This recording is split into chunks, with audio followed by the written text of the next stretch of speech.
Hey, hello there, ladies and gentlemen, and welcome to another edition of the MrWarrenHayes Show. It is a pro wrestling podcast where we talk about pro wrestling, and it just so happens I'm Mr. Warren Hayes, and I'm going to guide you through another week of professional wrestling news and tidbits and stuff happening all around.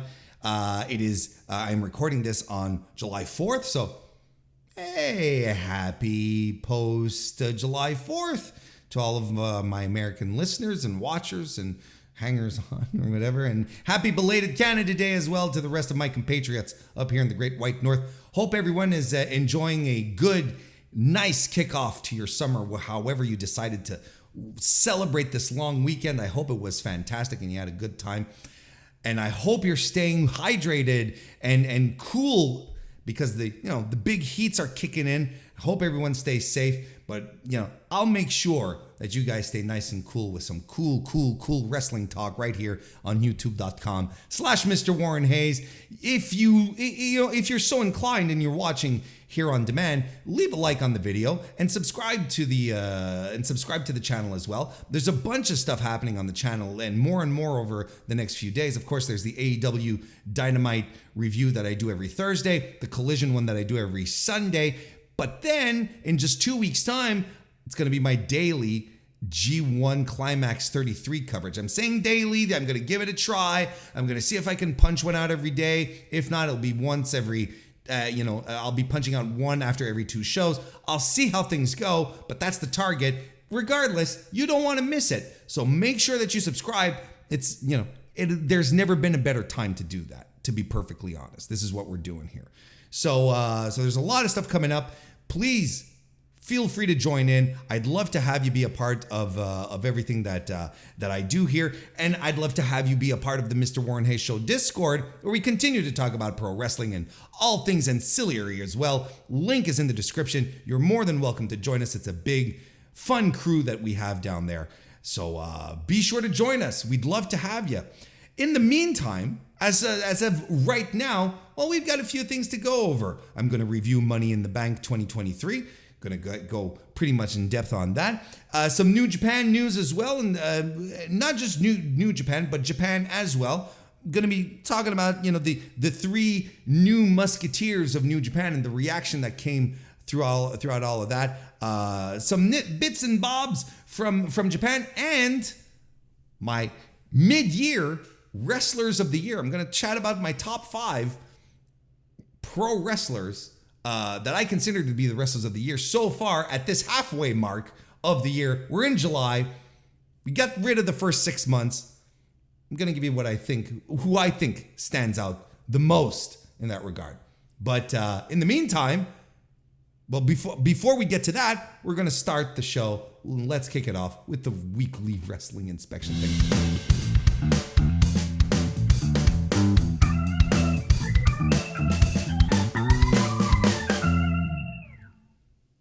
To begin tonight, we have to talk about the unfortunate passing of former WWE performer and NFL player Darren Drozdov, who passed away a few days ago at the age of 54 years old. No cause of death has still been shared at this moment, but he is a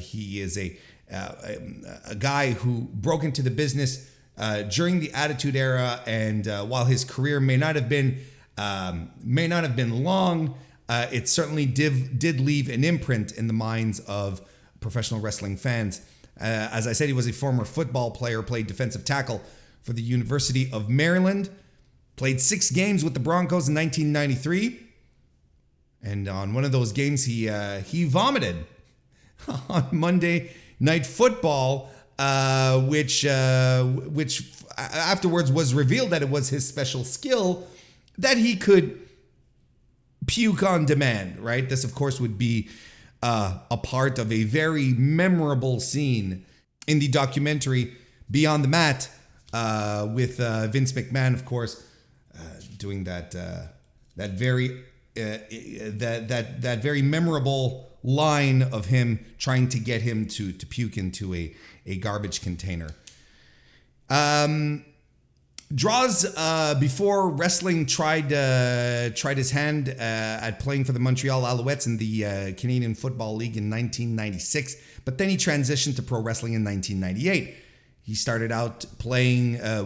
He started out in the WWF. Worked with ECW in his first few months. Lots of dark matches as well, and then he was part of the LOD 2000 and was included in that infamous gimmick where Road Warrior Hawk was letting his addictions get the best of him. The whole Titantron jump. Did he jump off or was he pushed off? Seeing, not exactly the greatest, not exactly the greatest moment in WWE history. Droz would team with Animal until 1999, and then started teaming with Prince Albert. Following that, aka Mad Bloom, of course, Giant Bernard. His career came to an abrupt end on October 5, 1999 at a SmackDown taping when he was dropped during a running powerbomb by D'Lo Brown, and he fractured 2 vertebrae and became a quadriplegic as the result of that running powerbomb, a move that D'Lo Brown performed multiple times in the past. And just at that moment, for whatever reason, it just did not work. It ended up just being a terrible moment, one that D'Lo always felt responsible for, but Droz always had forgiven him for, at the very least. Didn't hold any ill will. Droz then remained with the company, working on the digital side of WWF/WWE, on the website, writing articles, and on webcasts as well. It's just one of these stories, man, that it just breaks your heart, reminds you at how precarious all of everything people do in pro wrestling is, and quite unfortunately, 54, very young. I extend my condolences to the entire family of and friends of Darren Drozdov in this very difficult time. As it stands now, we are going to review Money in the Bank 2023 that took place in London, England at the O2 on July 1st on Canada Day itself. No respect for our Canadian tradition. It doesn't matter. It really doesn't matter. I don't even think Money in the Bank is not Money in the Bank. Canada Day isn't. It's not even really that big a deal here. It's like everyone's like, yay, a day off. It's nothing like the 4th of July, honestly, where you feel like it's much more significant. You know what I mean? Anyway, JPJ, nice to see you. Love the Between Two Beards podcast right here on youtube.com/lovewrestlingca or Love Wrestling, whatever. Nice to see you. The New Japan shows from last night. I have not had just so we're very clear here before we do move on.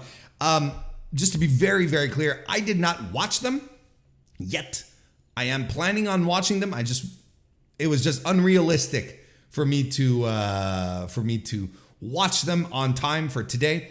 But I will have a full review next week. I heard that it was a pretty damn good show today. I'm excited for tomorrow's as well, which by all accounts should be even better. On paper, anyway. But the O2 and in London, England, we had the Money in the Bank show. I watched it. I thought this was a pretty good show. I thought the good stuff was good enough. But not everything landed. Not everything was good. I feel like this is the theme of a lot of WWE shows where you're going to get some really good highs, but you will get some bad stuff on a PLE, But thankfully, the good stuff is good enough to overshadow it, right? And I'm saying like this was pretty good considering that 2 of these matches were ladder matches, right? Which, you know, to me, it starts off as a strike. Because I can't do ladder matches anymore. I'm sick of them. I'm sick of ladder matches in pro wrestling. Moratorium across the board for at least a year. I wish I was in an environment where I could miss ladder matches. Like just take a, you know, distance makes the heart grow fonder, right? Isn't that the expression? That's the idiom. But no, like, and not only do I have to watch a ladder match, I have to watch 2 in one same night, right? But I will say this. I think both ladder matches came across as different enough. I think that I think the guys' ladder match was more of the spot fest, was the stunt show, whereas the women's, they weaved a lot more creativity in it. They weaved a lot more wrestling into it. Didn't depend as much on the ladder stuff. This might actually be a spoiler to my own review, but I kind of liked the women's Money in the Bank. I like the women's Money in the Bank a lot more than the men's one. But let's get it. Let's start with the men's. Ricochet. Well, actually, hang on a second. It is Damian Priest who defeated Ricochet, Shinsuke Nakamura, LA Knight, Santos Escobar, Butch, and Logan Paul to become the men's Money in the Bank winner. And I thought this was fine as far as, you know, ladder matches, Money in the Bank ladder matches go with too many people in there. You know, I thought this was fine. It was enjoyable. Everyone hates Logan Paul, right? So when he hits the ring, well, everyone beats up on him because he's the only guy who didn't have to qualify, apparently. There's some cool spots that happen here. There's a lot of the tropes. A lot of the tropes in ladder matches that I don't like. You know, the positioning. People get knocked off, knocked outside of the ring and they're not seen for minutes on end. There's a lot of trope. And this is not a WWE thing. This is a ladder match thing. A lot of the tropes I can't stand anymore. But still, good spots. You know, Logan Paul splashing onto Damian Priest on a transversal ladder on the floor, and the ladder doesn't break. I was like, ow, that gotta fucking hurt. Ricochet does a 450 on a transversal ladder. Look at all these safe spots everyone is doing. Everything is so safe.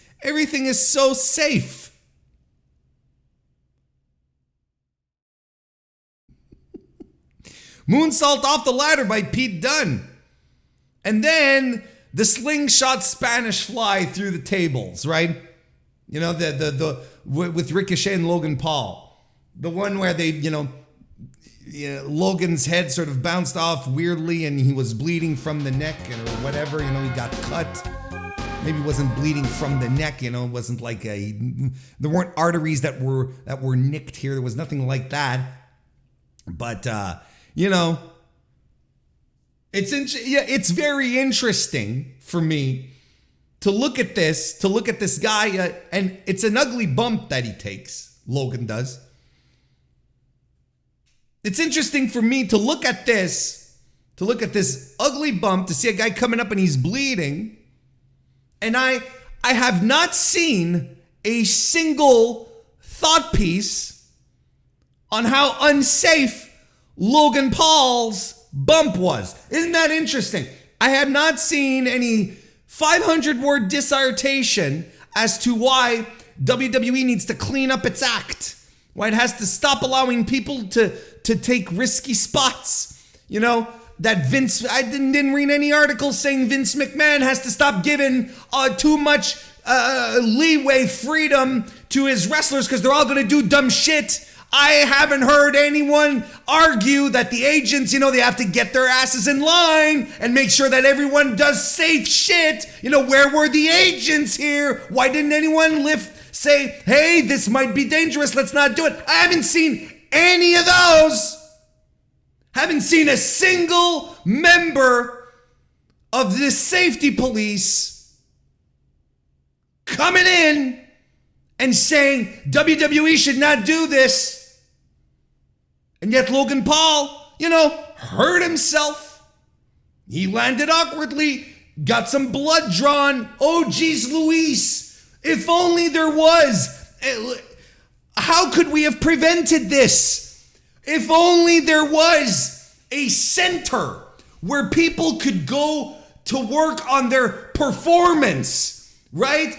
Go to classes in this center focused on performance to make sure that everyone knows the moves and are performed safely and without fail. Gosh, willikers, gee whiz, if only there was a center for wrestling performance that could do the trick. Gee whiz. That fool over there, that 64-year-old dude with the face paint, he's just nuts. He shouldn't be allowed in a ring. He's only got like 40 years of experience in his pocket. He shouldn't be out there doing nonsense, right? But hey, we're not going to say a single word when it comes to Logan Paul in his head flapping back and getting a big gash on his neck. No, that's just the business. That's just things that happen, right? You've got guys doing 450s off of ladders onto other ladders. No, that's super safe. Absolutely no way anyone could get hurt on one of those. What are we even doing here? What are we talking about?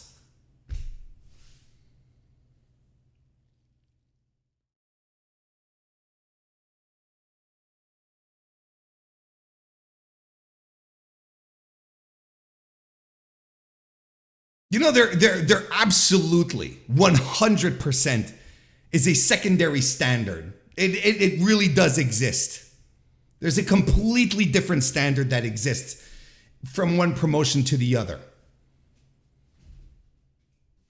Without anyone coming to realization, like the full circle moment of people just realizing, hey, it is professional wrestling and people get hurt and accidents happen.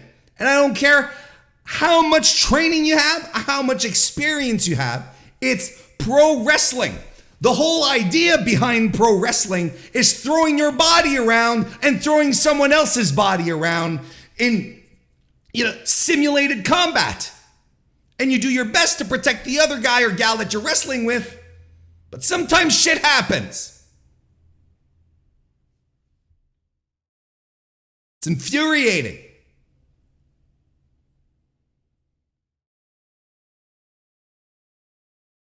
Dave Pazevsky, good guy Dave, nice to see you and welcome.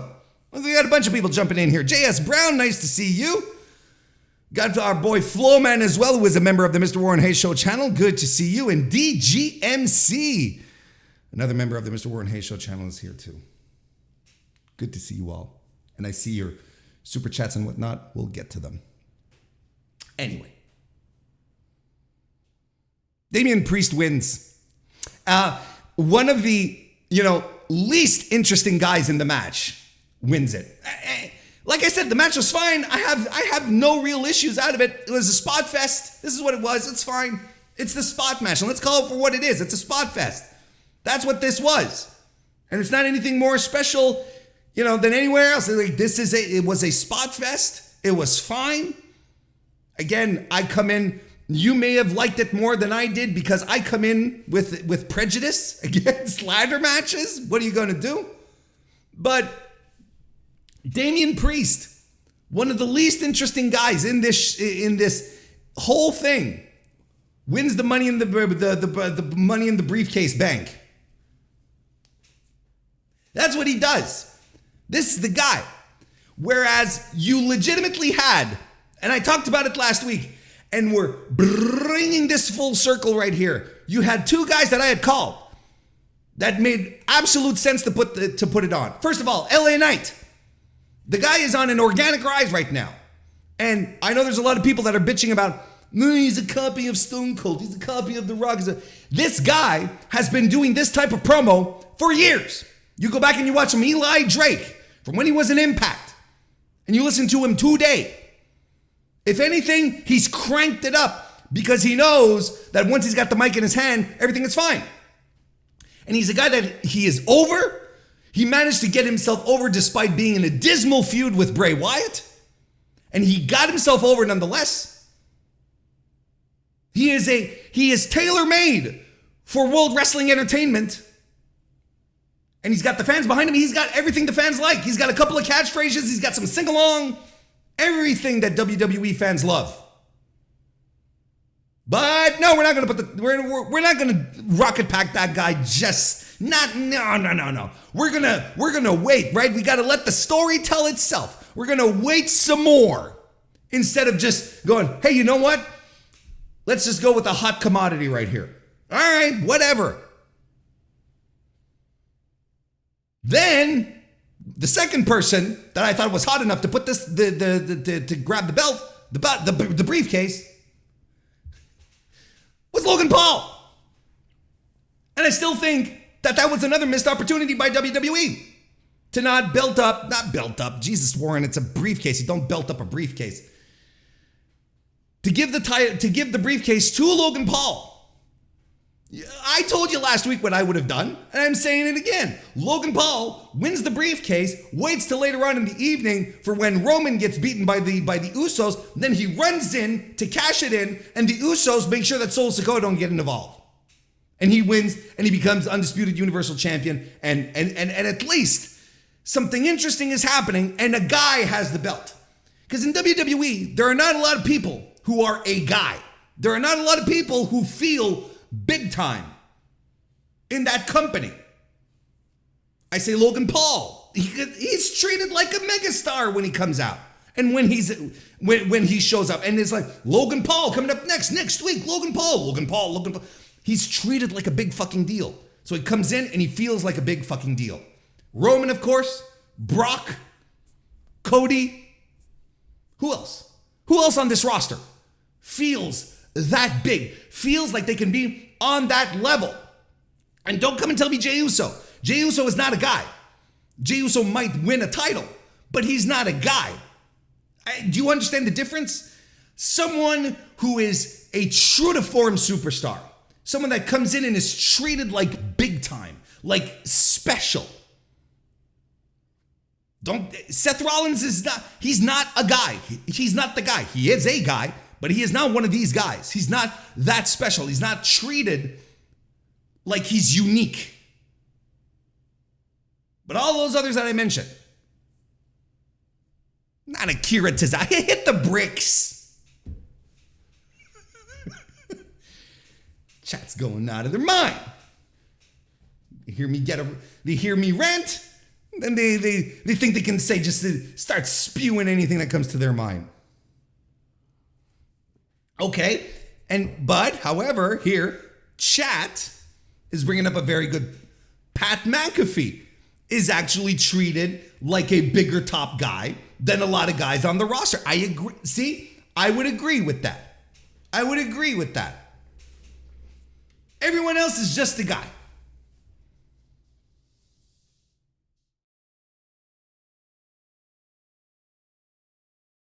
So, Damian Priest, he is the most a guy of all the A guys out there. He's third in the Judgment Day. He's behind Rhea, he's behind Dom. I'm absolutely making an argument that Finn is the least interesting person in the Judgment Day. He's the least push, he's the least interesting. But we have those, he's the third behind Dominic and Rhea Ripley. And he's thrown into here because look, there's no one else in that setup here. that you could say they should absolutely win outside of LA Knight and Logan Paul. Not Santos Escobar, not Butch, not Ricochet. Ricochet, sorry to say everyone, that ship has sailed, and so has Shinsuke Nakamura's ship. It's sailed as well. And these are all guys who are content, clearly, because they re-sign with the company. So they're happy with what's going on. That's fine. Look, Damian Priest is getting the briefcase as a thank you for all the great... He's been a top-notch company guy. He has gone out there and he has done everything that was asked of him. He even did the fucking zombie match with Miz. And just on that alone, he deserves a 1,000-day reign, if you ask me. On that basis alone. But look at what they're doing with him. I'm sitting here telling you, and I told you last week, he's not the guy, he's a guy. And what title is he going after? He's going after the secondary title. He's going after the consolation prize. He's trying to cash in on Seth. Tried to do it last night on Raw as well. So this is where we're at right now. There's going to be no big mystery to whether Damian Priest is a guy or not, is the guy. He's a guy. He's another one on the roster. And this Money in the Bank briefcase thing is just gonna flounder, just like most of them have in the past few years. No one has truly, sincerely been elevated off of a Money in the Bank win in years. And it's as true for the women as it is for the men.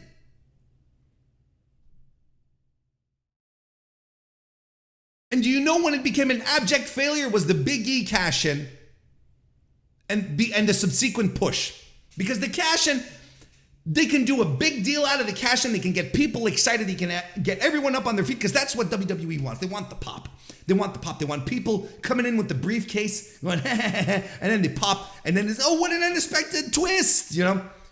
But then after that, it's all a nosedive. Nikki Cross, Liv Morgan, and Big E. Big E, on his first night out as a champion, got pinned in the middle of the ring in a three-way match, doing the JOB, staring up at the lights. And that is his first night out as a champion. And I remember sitting here telling you all, what do you think this means? This means that the company doesn't have faith with him and he's not going to last 3 months, and he didn't last 3 months.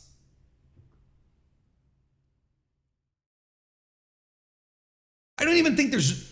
The concept in it about itself is inherently broken. And until they do something really interesting, all they're going to do every time they build up the Money in the Bank is show footage of Seth. Because that was the big one. That was the one that got everyone into it and super excited. But there has never, ever even been something remotely as fun as the Seth cash-in. But that's the one we're going to go back to because that's the moment. That's the one that brings out the emotion. But how many years has it been? 7, 8, 9?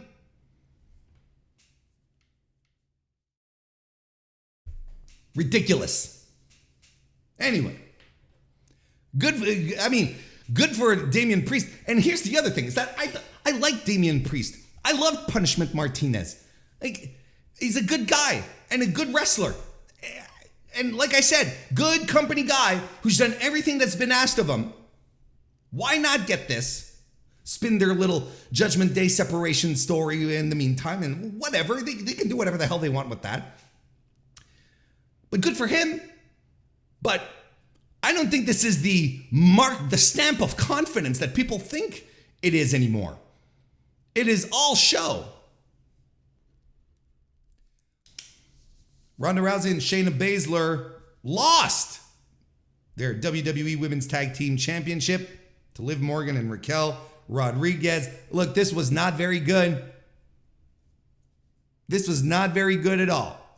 And nothing happens in this match really until Shayna Baszler attacks Ronda Rousey a little out of nowhere, mid-match for some reason.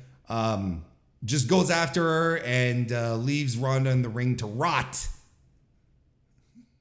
To take the pin, I mean. That was a little harsh, right? To rot. Could have been a little kinder there. So Raquel and Liv, good for them.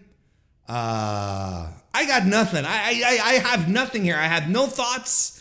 Shayna Baszler is still a wrestler that I have always liked. I think she is one of these. She is one of the. She is part of a small collection of former MMA fighters who have transitioned to pro wrestling very, very easily and very, very well. I think of her. I think of Tom Lawler. You know, I don't think of Bob Sapp. But it's true though.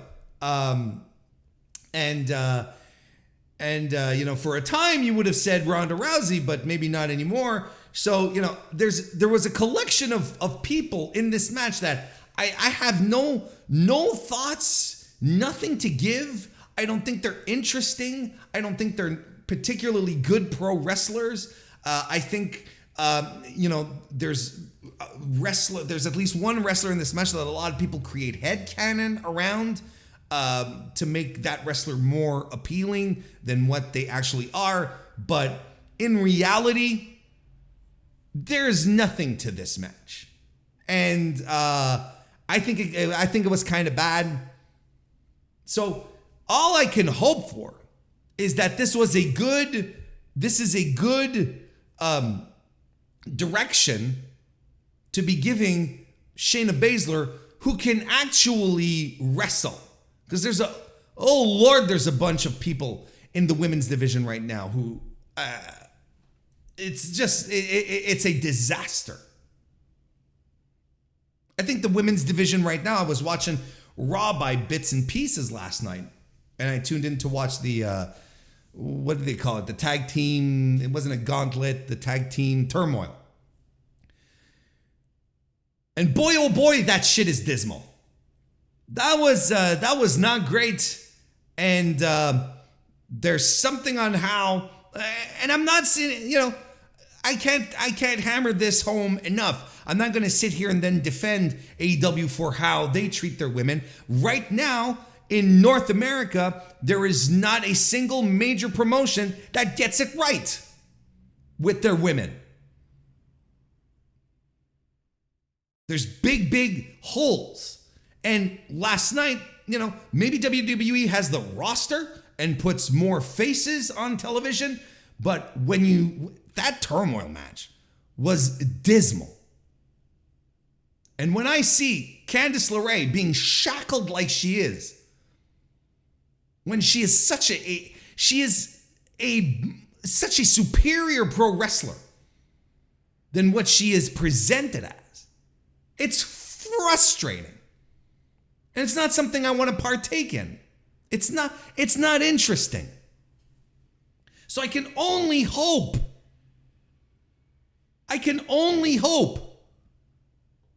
that Shayna being unshackled here, getting a singles push, will lead to something. But I also know better, because look, you've seen the reports, you've seen Vince's fingerprints are all over the show. Well, Vince doesn't understand Shayna. Vince doesn't get the catch wrestling aspect. He doesn't get any of the wrestlers who lean into that. He doesn't get it. He just never understood it. And he doesn't understand it with Shayna. He doesn't understand the appeal of Shayna. And this is where we're at now. Now, don't get me wrong. If Ronda's being written off television, I think that's a benefit for everyone. Because, you know, why should Ronda, look, and this goes for everyone, right? Why should you keep doing, let me say that again. Why would you keep trying to do something you hate? Why? This is Ronda. Ronda should just hit the bricks and, you know, it's fine. And Dave Meltzer this week was reporting that there was this was rushed. It happened very quickly. And I'll read the quote here from Wrestling Observer Radio earlier this week. This is from the Observer Figure 4 online website that you've probably heard of that doesn't have an RSS feed. Just putting that out there. This was always the plan, says Dave. 3 always. So that way you know it was always the plan. They didn't deviate. It was always the plan. It kept getting delayed, and then Ronda got hurt, and the thing was, and I don't know the date, and it might be SummerSlam, it might be a little bit after. The deal is that Ronda has a hard out. She gave a date. This is my last date. Because I remember talking to somebody there, and it's like, I know they're going to do this, and I guess make the big match for WrestleMania. And it's like, no, her hard out is, they didn't give me the date, but it's long before WrestleMania, he continued. They want to do a feud. The whole tag team was to set up Ronda and Shayna doing a feud. Ronda wanted to do this feud with Shayna. She got what she wanted. She's always wanted to do it because Shayna is the one that got her basically into pro wrestling. God damn you, Shayna Baszler. We've only got you to blame then. It's all Shayna's fault. For once, you can't blame Canada. You can only blame Shayna. So basically, if I'm reading this correctly and making sense of what Dave is saying here, they're probably going to have a match at SummerSlam and Ronda's out the door. Ronda is gone and finito, and she doesn't need to come back. No one wants her back. We're fine. We'll do fine without Ronda Rousey in WWE. And again, if this is a kickoff point for Shayna Baszler, let's go. I think what the women's division is missing right now is grit. It's missing grit. It's missing a fighter, someone who looks fearsome, someone who looks like they can tear your head off, and Shayna fits that. There's a lot of pretty wrestlers. Nothing wrong with it. Don't get me wrong. But there's a lot of pretty attractive wrestlers who work that angle, but not a lot of wrestlers, not a lot of women on that roster going full out.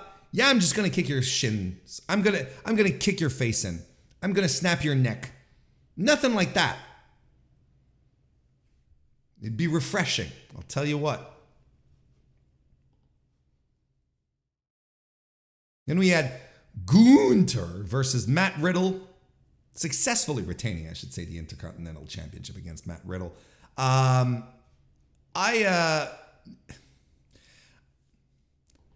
This match was solid as hell and fun as fuck. That's my analysis. Gunther really pulls out the best wrestling matches in WWE on a consistent basis. And he pulls out the best out of his opponents as well. Now listen, don't get me wrong here. This isn't one of Gunther's, I still can't believe this is coming out of my mouth.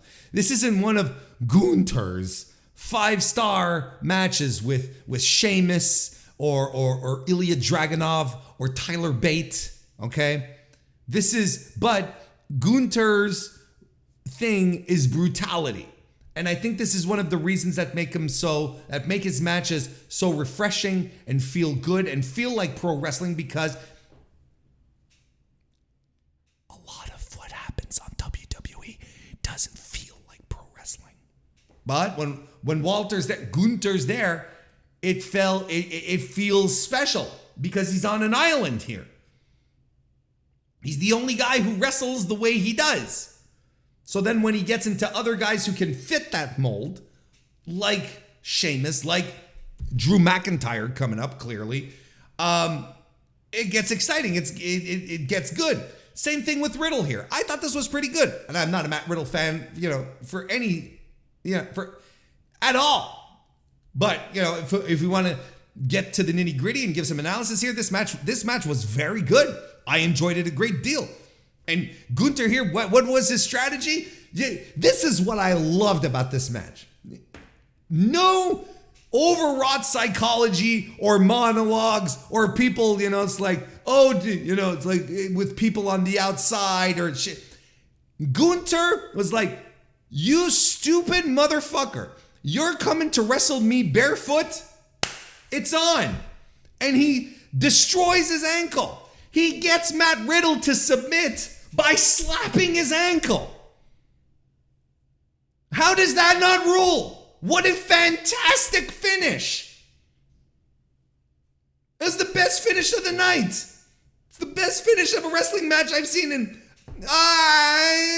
just a little bit over a week. A little bit under a week, I should say. In a few days. That was fantastic. He's got him right there and he's like, whap, whap, whap. And Riddle's like, okay, give up. The psychology here is so simple. Gunther he's the ring general, right? He's the guy that's just like, you come in and you're gonna take a beating, son. You're about to get the shit kicked out of you.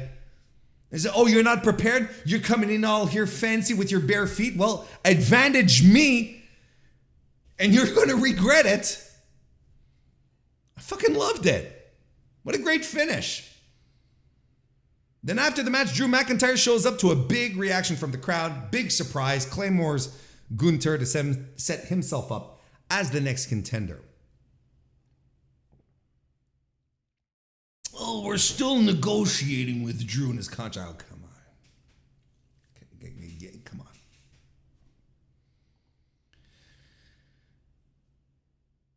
Cody Rhodes defeated Dominic Mysterio. This was bad. It stunk. And that's just how it is. Lots of smoke and mirrors here to make this palpable. Cody Rhodes tried to do the best he could. But Dominic is not a good heel. And I don't know how many times I have to scream this at the top of my lungs. He doesn't connect with the audience. He doesn't reel them in. His entire shtick is based on the fact that he should not be a tough guy because he plays a tough guy and it's so ironic. We're booing the guy. If he had, listen to me. If he had really good character work, if Dominic Mysterio had good character work and had the charisma and the presence and the understanding of what it is to be in a wrestling ring, he could reel in his audience.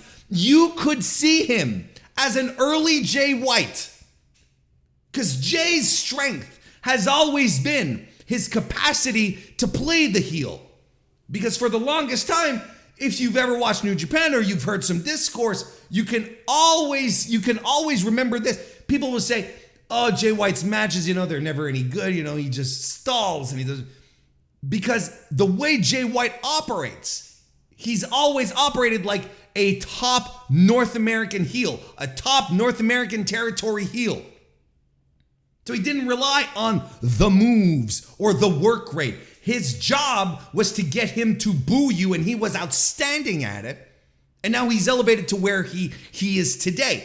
Grand Slam champion in New Japan Pro Wrestling, an international superstar, now featured in feuds with CM Punk on AEW television, national cable television pro wrestling promotion. So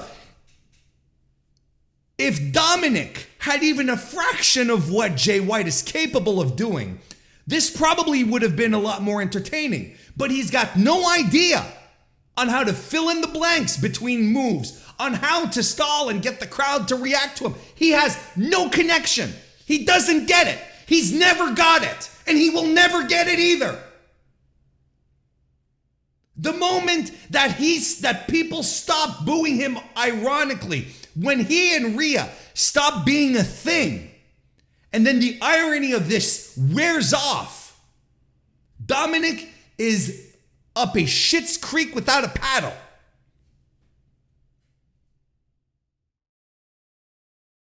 And if this is what he does, if this is the kind of match that Cody Rhodes drags out of this guy, or at least is told to do, right? I'm going to be fair here, and I'm going to throw a couple of people a couple of bones here, because the house style is very limited. You do have to listen to what the agents are telling you. You do have to, you do have to comply to a certain format here. If this is what they're told to do, and Dominic can't muster anything really interesting. No real heat out of this match. With Cody Rhodes. Top babyface Cody Rhodes. A guy who could work with anyone into a fantastic story. If Cody can't do it, I think this is a sign that this is a lost cause. And I think, again, people will point back to the matches that he had during the pandemic era with Seth Rollins, when all they had to do every day, all day, were rehearse the matches. Those matches were overly rehearsed. I will point this out again, just in case you're listening for the first time. It doesn't matter that the matches were rehearsed. I don't have a problem with rehearsed matches. Some of your favorite wrestlers rehearsed their matches to a T decades ago. It's not necessarily a problem. It's another approach to pro wrestling. But the fact is that not everyone is going to rehearse the matches. And you won't always have the time to rehearse the matches. Sometimes you're just going to have to go out there. And you're just going to have to do something.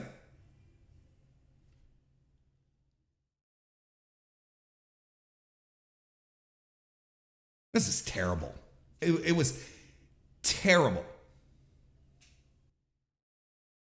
And then, don't worry, folks. Bit of a lull in the show. Starting to get a little bummed out because you had to sit through a Dominic match that lasted, just a little over 8.5 minutes. Don't worry.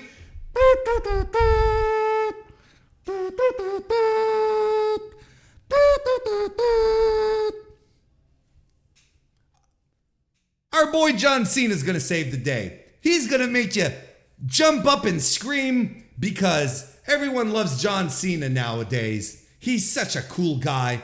And then he comes to the ring and he cuts a promo about getting WrestleMania in London, which fires up the crowd, right? Who wouldn't want WrestleMania in London? You paid tickets to go see Money in the Bank, a WWE PLE. One would assume that you are the target audience for WrestleMania. You come in, you say, how about bringing WrestleMania to London? I don't think anyone's going to stay seated. Then Grayson Waller comes out and he cuts a promo on making a case for Australia. And I'm like, okay, what? And of course gets boos, right? I wasn't aware that Australia was heels. I didn't know they were the heel. Did you guys, gals, non-binary pals, know this? I didn't know Australia was heels. Anyway, but they're doing this thing, but Cena lights this crowd up, right? I'm being a little facetious, but I myself was like, oh, okay, this is fun, and this is fun for the audience to get a surprise like this. And they're clearly, listen, he starts talking about, like I said, the whole crux here was, wouldn't it be nice to bring WrestleMania to London? And I'm like, of course it would be. Of course it would be. But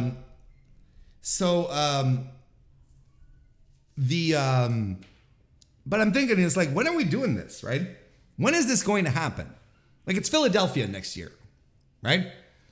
And then in 2025 for WrestleMania 41, I believe the big thing, the top runner right now is Minneapolis, if memory serves me right. And it seems to me I've seen that Nashville was being considered seriously for 2026. So objectively, we've already had the next 3 years in the can. So this wouldn't actually go until maybe 2027. Maybe. That doesn't mean the plans change, right? I'm not saying that, Minneapolis and Nashville are shoo-ins. But it does seem like it's a little further down the line than what it may seem. It's absolutely not for next year. But so I'm looking at this and I'm listening to this and I'm watching the crowd reaction and I'm like, look, there is no way that John Cena was flown in just to do this and go home. And I was thinking about this and I was like, it makes no sense for Hollywood superstar John Cena to get on a transatlantic flight. It's not as if he's flying from fucking, Sacramento to Austin, Texas. We're doing a transatlantic flight here. From California, most likely.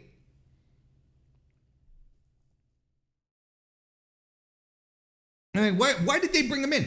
They probably are indeed courting officials, right? Because this is don't forget what the plan is. What the plan is for WWE going abroad. It is to get in contact with local governments so that they can shell out money. They can give subsidies to WWE to bring their event and attract tourism, right? Or whatever. They did it in Wales. They did it in Puerto Rico. They've been doing it for years in Saudi Arabia. And that's a whole another can of worms, but that's still the basic idea. And now they want to do it. That's probably what they were doing in London, right? I'm seeing Vince McMahon, Nick Khan. I don't know Vince, but look, Nick Khan being there, it's like, and then bringing in John Cena to come shake some hands. He didn't just put on jorts, walk in and walk out. He was probably involved in meetings, shaking hands with officials and important people and business people, and everyone's starstruck because it's big time superstar, DC Universe's peacemaker, John Cena here. They're hobnobbing with the Hollywood types. That's what you do in these types of situations. Schmoozing. Putting your best foot forward, showing your connections, getting the people that you're trying to extract the money out of to be flabbergasted, to be like, wow, look at this. I'm here with John Cena. Can we take a selfie? Click, click. My son loves you. Whatever. Could you sign this hat? This is par for the course. This is basic shit. And they're not doing it with, The Undertaker. They're not doing it with Randy Orton. They're doing it with fucking John Cena. So I'm sitting here and I'm thinking about it, and the next thing we know, courtesy, of course, once again, of Brandon Thurston over at WrestleNomics, the weekly WrestleNomics commercial ad, subscribe today. Brandon Thurston finds out, discovers, shares to the world that the BBC ran an article on John Cena's UK WrestleMania plea being backed by MPs, right? Which are like senators, I guess. Maybe not senators, members of the House. Look, I don't know what the direct comparison is. The American political system still cracks my brain sometimes.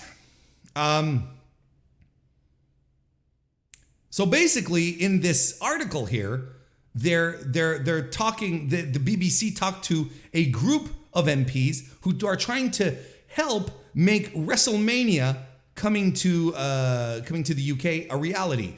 Alex Davies-Jones is the co-chair of the All-Party Parliamentary Group, the APPG, on wrestling, and says legendary grappler turned Hollywood actor Cena's appearance was a real shock.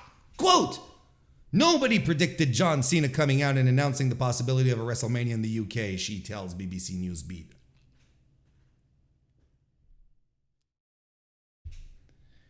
It was utterly incredible and got the whole place buzzing with excitement about the possibilities of what it could mean for wrestling fans, but also for the UK economy and also for future fans as well. See, it's blatant and transparent here. This was a PR play on one hand, because there's another side to this, which I'll get to in a second. But the PR plan here was very, very clear, is that the plan here was that is that they wanted a PR stunt to show general public, hey, you know what? This could be a big time event and people would be very excited about it, right? When asked about it after the show, one of WWE's bosses, Triple H, said, quote, never say never. Like the most Triple H quote. He says that all the time. Says it's a lot more difficult than it appears. Sure.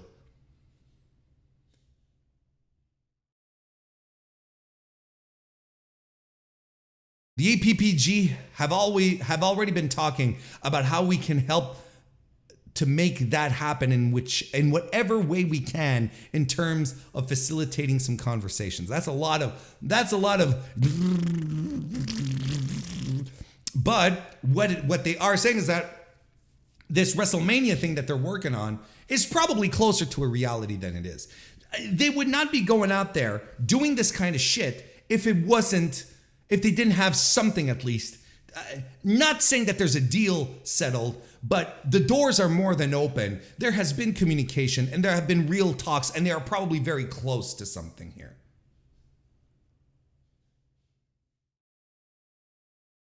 Whatever we can do to make the UK attractive to host wrestling on the world stage, we are more than happy to help facilitate. Since when have we started using like jargon used for the Olympics or Formula One for world wrestling entertainment, for pro wrestling? This is the same type of verbiage that would be used if the UK was trying to get the Olympics, if London was trying to get the Olympics again. Think about it. Listen. I'm going to just substitute one word. I'm going to read the entire statement she just gave here. This MP, Alex Davy Jones. We would use our contact and negotiating skills to try and reach out to the Olympics, making conversations happen to try and promote the UK as a premier destination for world-class sports.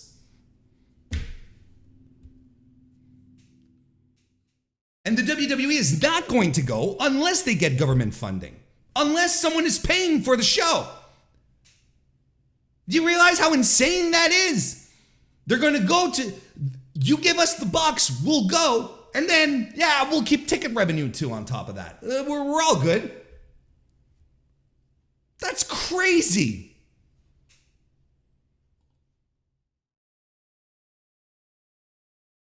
But this is what Brandon adds to this. We know WWE got $1.5 million for holding Backlash in Puerto Rico and undisclosed incentives for Clash at the Castle in Cardiff and Royal Rumble in San Antonio. Orlando will offer $850,000 toward a bid for Rumble 2024. WrestleMania is almost certainly won by cities through bidding. The Cena segment was seemingly meant to elicit exactly this response, meaning the response of the MPs, and media chatter like the article from the BBC above. Now, I want you to take a step back here. I want you to think about something.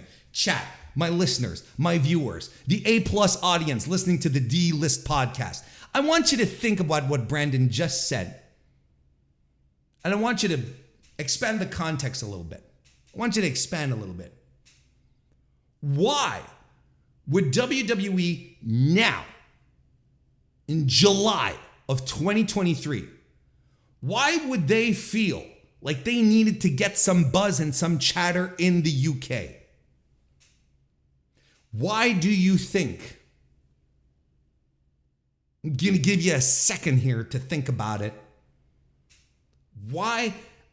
Because look, as we were saying, probably the next 3 Manias are all set.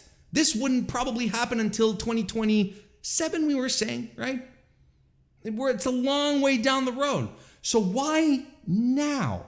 Why specifically now why is WWE looking, craving for attention, media attention in the UK? And chat got it right. Because currently, All Elite Wrestling is about to sell out Wembley Stadium. All Elite Wrestling, a startup wrestling promotion that is barely 5 years old, is going to waltz into one of the biggest sporting arenas in the world and is going to sell it out. Warren, yes, they have not sold out the Wembley stadiums. It is a 90,000 capacity. Are you cuckoo? They have not done it. Well, I'm so glad you brought that up, because WrestleTix today was reporting that currently, right now, the latest update of sales of tickets have Wembley packed in at 74,000 tickets distributed. The current setup for the arena is 87,000.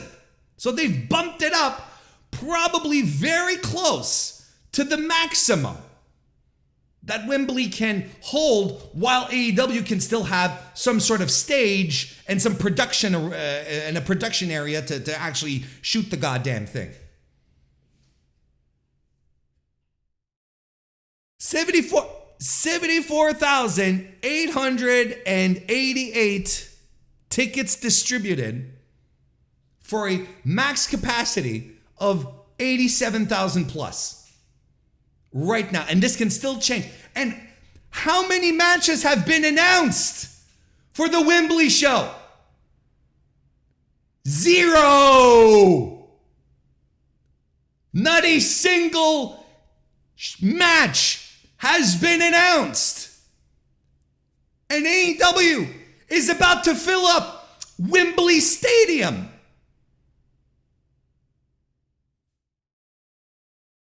So of course, WWE, who keep telling us, oh, there's no competition.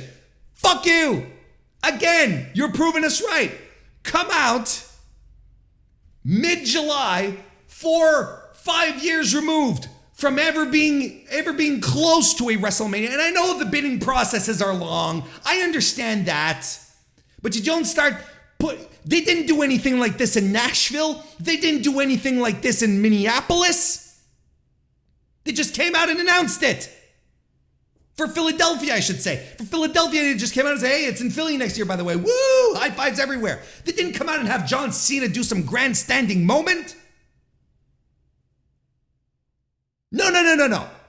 Two birds with one stone here. Create the chatter, get the MPs talking, get some public, some groundswell of support behind this, while removing some attention from AEW, while saying, hey, you know what?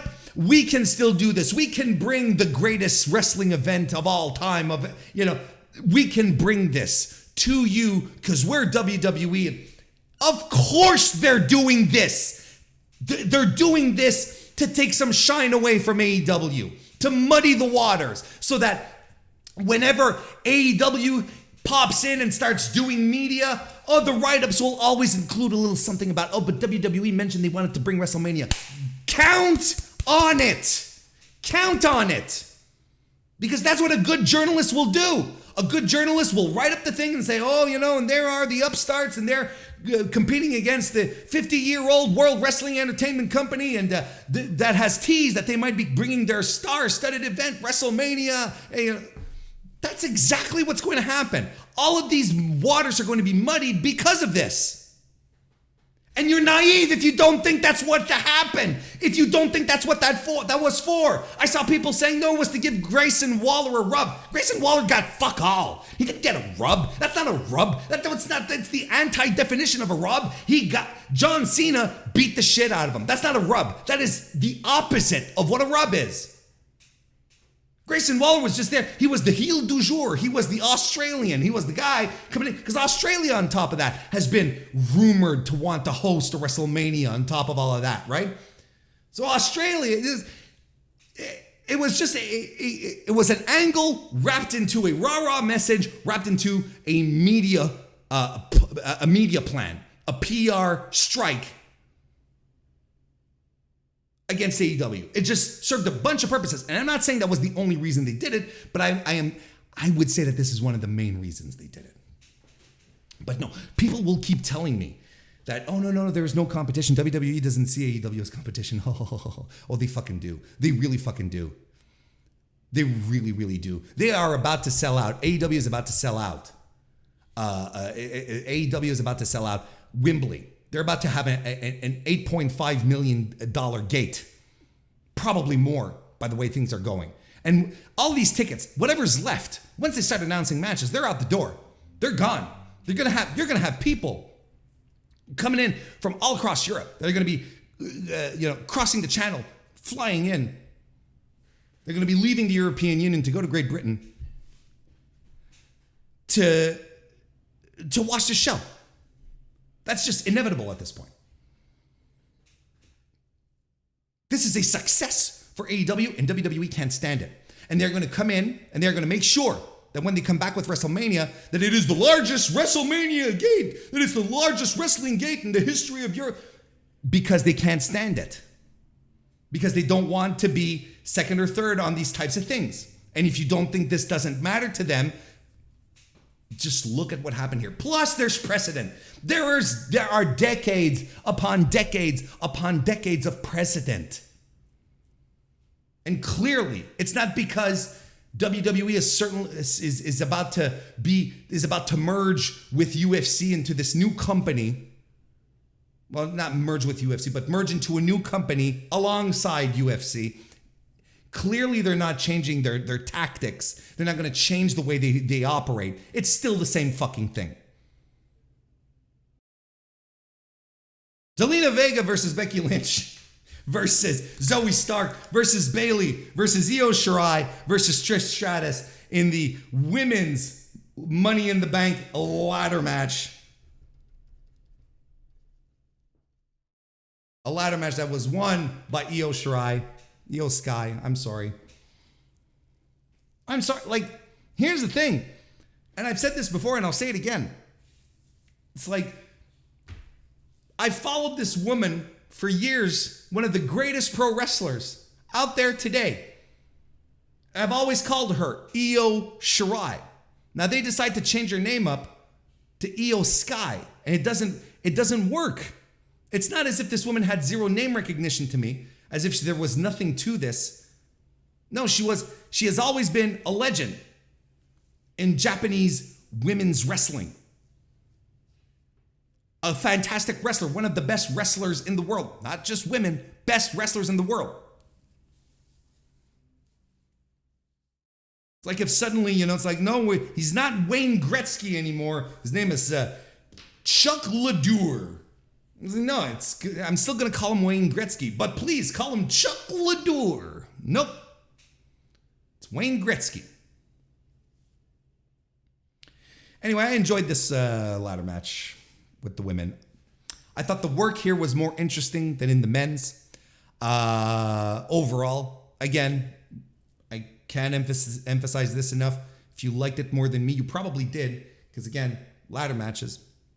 But listen, Trish Stratus needs to get out of the ring or get back to training. The nostalgia thing is fantastic. The nostalgia thing is what's carrying Trish Stratus, right? And we're gonna have an honest talk here. We're gonna have a little moment of clairvoyance. Not clairvoyance, that's not the thing. Of clarity. We're gonna have a moment of clarity, you and I right now. Trish Stratus was never a great pro wrestler. And I don't care how much you want to twist this and move this around. She was never, even at her prime, she was never a great pro wrestler. I think she was a perfectly competent, fine pro wrestler. She was never great. We can argue good. If you ask me, she was fine. Trish Stratus's contribution to pro wrestling is immense, tremendous. And you cannot take that away from her. This is someone who was brought in to be eye candy. Just, oh, you're a fitness model. Come be a fitness model accompanying these douchebags around. And she starts doing that. But then at some point, she's like, you know what? I want to do this like the boys do. You're just a pretty face. Well, she puts in the work, and you can never take that away from her. She puts in the work. She had never been trained as a pro wrestler until she joined WWE and was like, motherfucker, I'm going to start wrestling. And she did indeed break down doors and change perceptions, where she was like, you can be a pretty face, plus you can kick ass. That is something that is something that had been in North American pro wrestling, had been unprecedented to that point. Vince in the 90s had Asha Kong, he had Medusa, and he had Bull Nakano in his midst. He had them in his hands and couldn't figure out what to do with them. And these were all great pro wrestlers. Trish had the entire package. She had the body, she had the face, she had the sex appeal, plus she could kick ass. But she was never a great wrestler. So if she's coming back 20 years, 30 years removed from that era, hasn't wrestled in over a decade, like outside of her one match with Charlotte, that one SummerSlam, you're going to expect her to run matches, full matches, and be able to keep up? And I still maintain exactly what I was saying last week, because it doesn't change a thing as to what I was thinking about, what I was saying last week, where I think it is cool that legends, women Hall of Famers can get these opportunities just like the dudes do to come back and wrestle some more. But we gotta come to grips with Trish here. With Trish, she's more of a, she's closer to a Sting situation than she is, I don't know, an Edge situation. Where Edge, despite his problems, can still go, can still hang in a match. Sting needs a little more smoke and mirrors. He isn't trying to do 1990 Sting shit. He's just throwing himself off tables and getting the safety police riled up.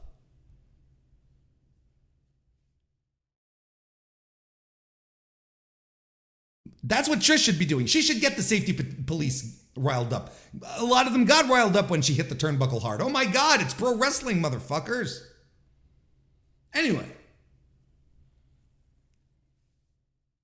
I don't know. I think we have to come to grips with this fact, and we have to realize that, Trish was never good to begin with, and we can't expect her to be good at this stage with her being gone so long from pro wrestling, and for the business to have evolved in the way it has. We can't expect her to have kept up with all of this. It's unrealistic. So we should stop putting her in these types of situations where she exposes herself and ultimately starts gnawing at her legacy.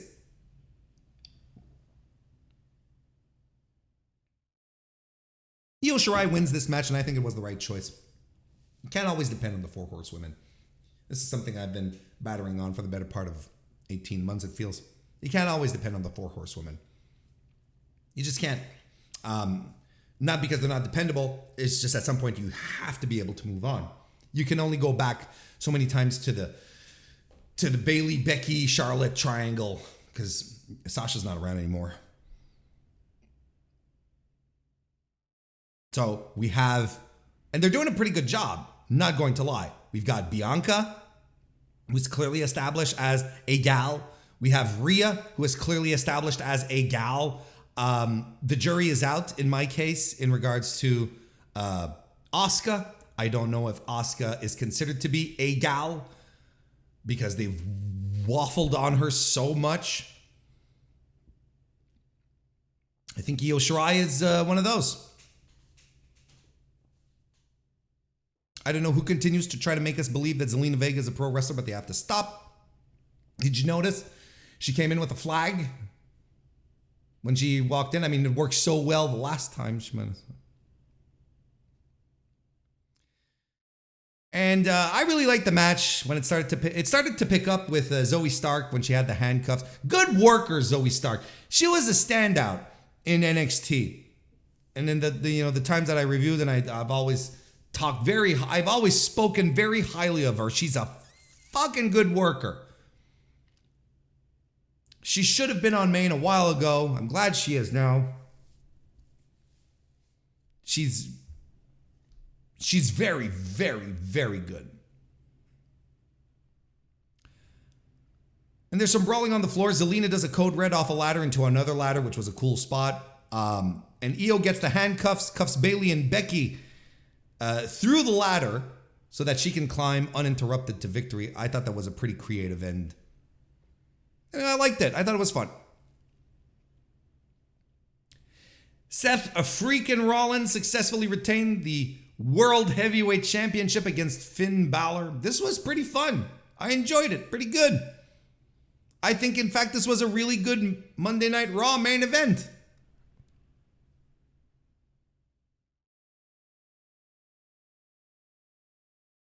It didn't feel like a pay-per-view match. It wasn't. It lacked it lacked pizzazz. It lacked main event. It lacked pay-per-view PLE pizzazz. That's what I'm going to start referring to it. PLE pizzazz.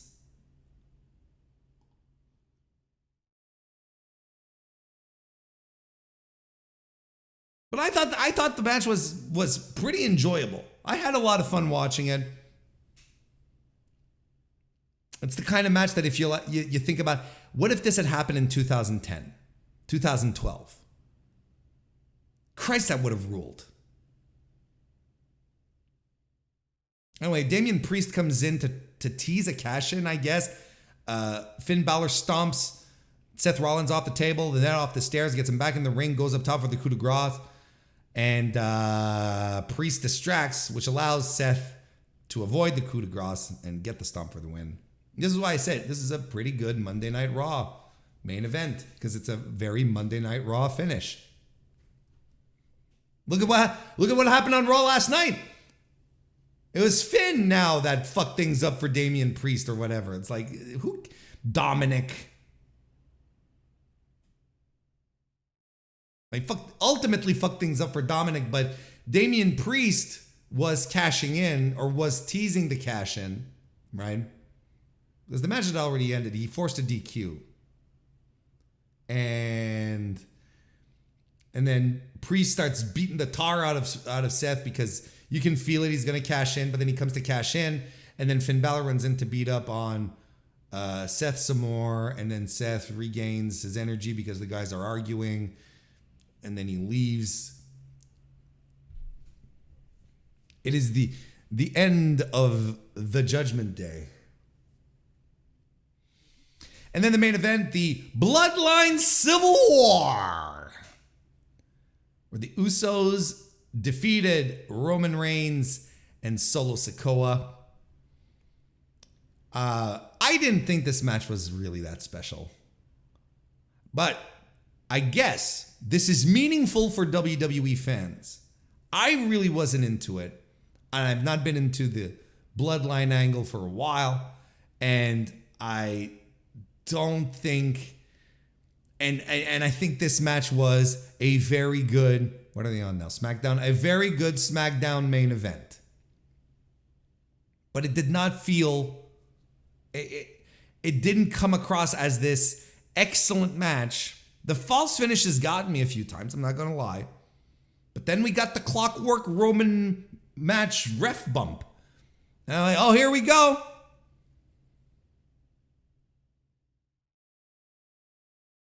Jay kicks out of a spear and lands a splash for the win. I mean, look. There's nothing inherently wrong with the match. But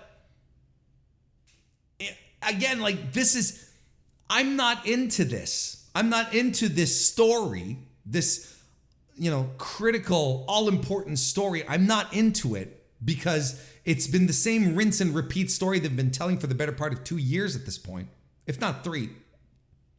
From the moment Jimmy got into the portraiture here, it's been the same story over and over again. So don't get me wrong. I want to make something very clear here. This is a big deal for Jey Uso, okay? We're going to make this very, very clear. First guy to pin Roman Reigns, shoulders flat on the mat in 3.5 years, I believe. That's a big deal. That is a notch to his career that will only always be his. It's not a title. That's something that was worked up until this point so that Jay would be the guy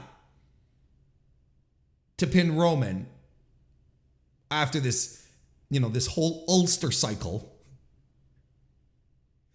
came to fruition. And it's not even done yet because they're doing the trial of Roman Reigns on SmackDown this week. Another fucking trial. This is the new, you remember This Is Your Life? You remember when The Rock and Mankind, Mick Foley did that, and that was a lot of fun.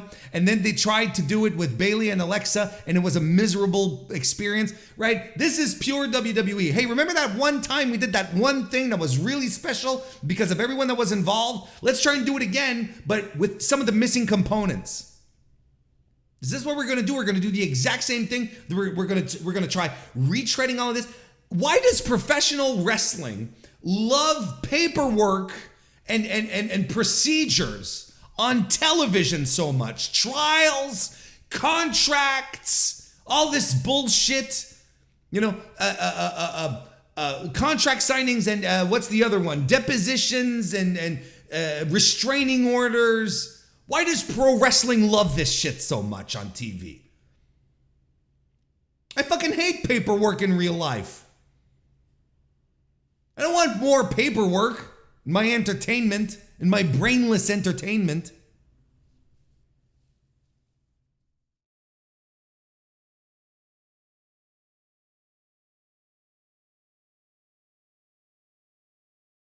So listen. Again, I don't want to. If you're into the bloodline stuff, God bless you, and I'm sure that you found something here that you're like, and you're probably screaming at your monitor, you're holding your phone like this, and you're going, "Hayes, you mother," and that's okay. Wrestling. We can all enjoy different things in pro wrestling, and that's just fine. But I can't get, this match didn't carry quite the weight that someone who's into this did. So as someone who comes in and wants to see a main event wrestling match, this under-delivered. I don't think this was a very good main event. It was fine. It was a good little match. Like I said, it was a good SmackDown main event. And yes, the ending, spectacular, great, a little surprising. I wouldn't say so. I kind of expected this to happen. I think the opposite would have surprised me. This was like, okay. And at least it makes sense. Just because I'm not surprised doesn't mean it's bad. Au contraire, I'm like, yeah, okay. This one, you shot this one right down the road. That's good. And good for Jey Uso. Because this indeed is going to be a huge, it's going to be a huge deal for him. You know what I can't help thinking about before we just move on here? What I can't help thinking about is how we will never know. It's when I see matches like this, and I've talked about this before, but it's been a while. We will never know, really, how good the Usos are as a tag team. We will never really know. We have a whole world out there of extraordinary, world-class, top-tier tag teams who wrestle each other, cross promotions, inside the same promotions, that just deliver these excellent matches. And talent exchanges and people going at each other, and you're like, this is fantastic. But the Usos will have always been big fish in a small pond. It's not a knock on them.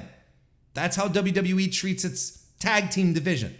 We all know this, and I'm not, exposing anything here. We all know this. WWE doesn't care about its tag teams. So what do we do here? Have them fight the same people over and over and over again. And now they're not even fighting tag teams anymore. They're just fighting Roman and, two singles guys. We will never know how they would rank up against, of course, the Young Bucks, right? Or a full-blown FTR or a Lucha Brothers. Everyone always keeps going on, the Bucks and the Usos. Well, for obvious reasons, yes, but my dream match would be the Lucha Bros and the Usos. And that would be a hell of a test. Or Aussie Open. Fucking even Jay White and Juice these days. Bishamon, Catch 2-2. Like, there are so many incredible, high-level tag teams out there in the world. And the Usos are stuck in this cosm that they have created for them. And we will never truly know. They will always be a top tag team. Don't get me wrong. I'm not saying that they suck.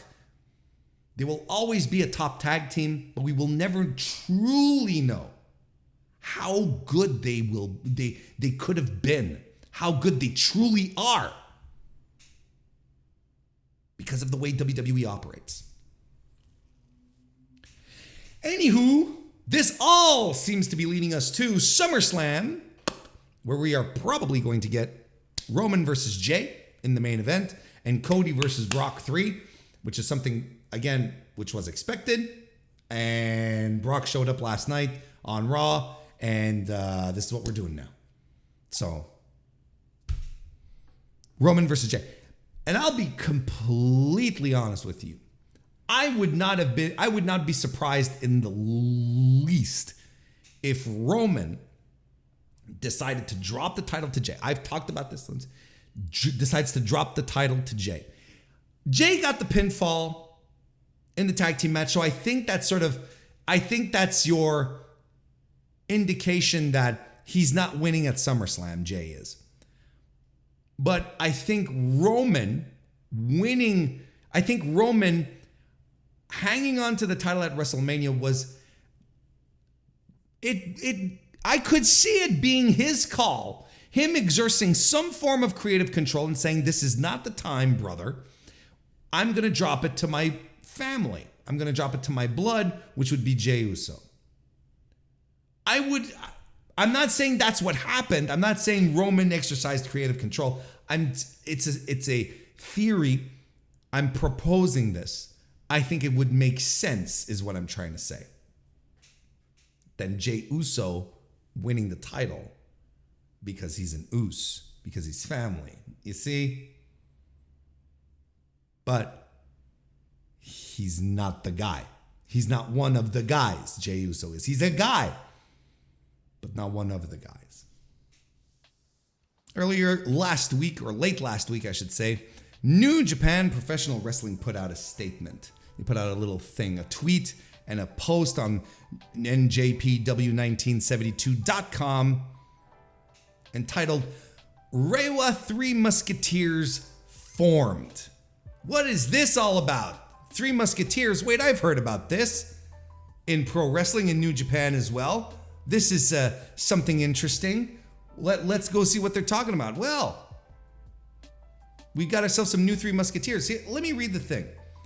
In recognition of their quick ascension in the ranks of New Japan Pro Wrestling and clear desire to lead a new generation within NJPW, Shota Umino, Ren Narita, and Yota Tsuji will together be officially named the Reiwa 3 Musketeers. The distinction harkens back to 1988, where Masahiro Chono, Shinya Hashimoto, and Kaiji Muto were named the original 3 Musketeers of the fighting spirit. As rivals and partners, the 3 spearheaded New Japan Pro Wrestling at the end of Japan's Showa period and into the Heisei era.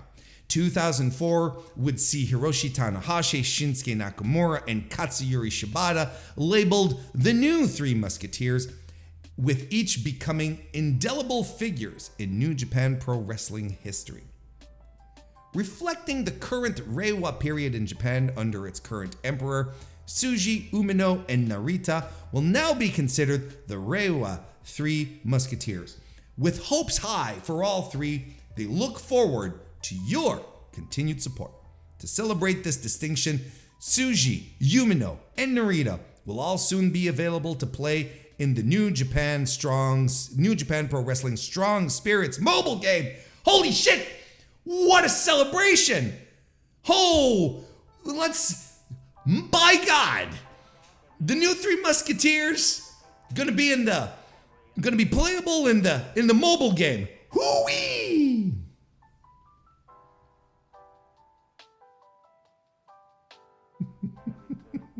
So, first and foremost, let's get this out of the way. The Reiwa is the current era of Japan's official calendar. It began on May 1st, 2019, the day on which Emperor Akihito's elder son, ascended to the throne as the 126th Emperor of Japan.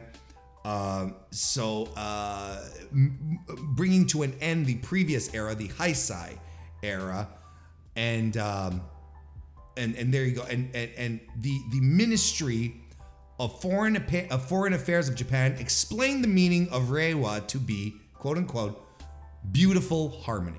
So that's why we're attacking this Reiwa stuff onto these Musketeers. So this is interesting, right? Before we get into the reactions, I think it's interesting because in all of these circumstances here, with the original Three Musketeers, with the second Musketeers, and now these guys, these were all indeed significant milestones in different eras of New Japan Pro Wrestling. And the second trio, Tanahashi, Nakamura, and Shibata, were all sort of, they were brought into this position. They were named as such, sort of to hearken a new era. But Inoki was still around at that point, and eventually those three guys, well, particularly Nakamura and Tanahashi, would not only carry New Japan on their back, particularly Tanahashi, but would usher in they would try to divest New Japan of Inokiism, which had been a complete and utter flop.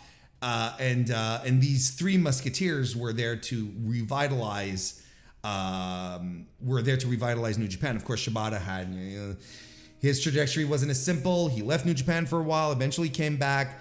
So he Chono, Muto, and Hashimoto were also guys who were part of an era which was very crucial when things in Japan were, splintering more. There were the competition between All Japan and New Japan was still was quite strong. So it seems like these Musketeer appellations seem to pop up when the business isn't not necessarily going to say in the hole. I think it was really bad in 2004, right up to, the late 2000s. I think it was really bad. I think that really was a down period. But it seems like whenever there's a true transitional period, then we start talking about the Musketeers and how they'll carry the business of New Japan forward, and will lay on these gentlemen's shoulders. So you think back at Hashimoto, Chono, Muto. These were guys that indeed New Japan laid its foundations upon. They were key components throughout the 90s until a lot of them, like Keiji Muto, eventually left. Look, I'm not going to get into the entire history here, but these are guys that everything did fall upon their shoulders.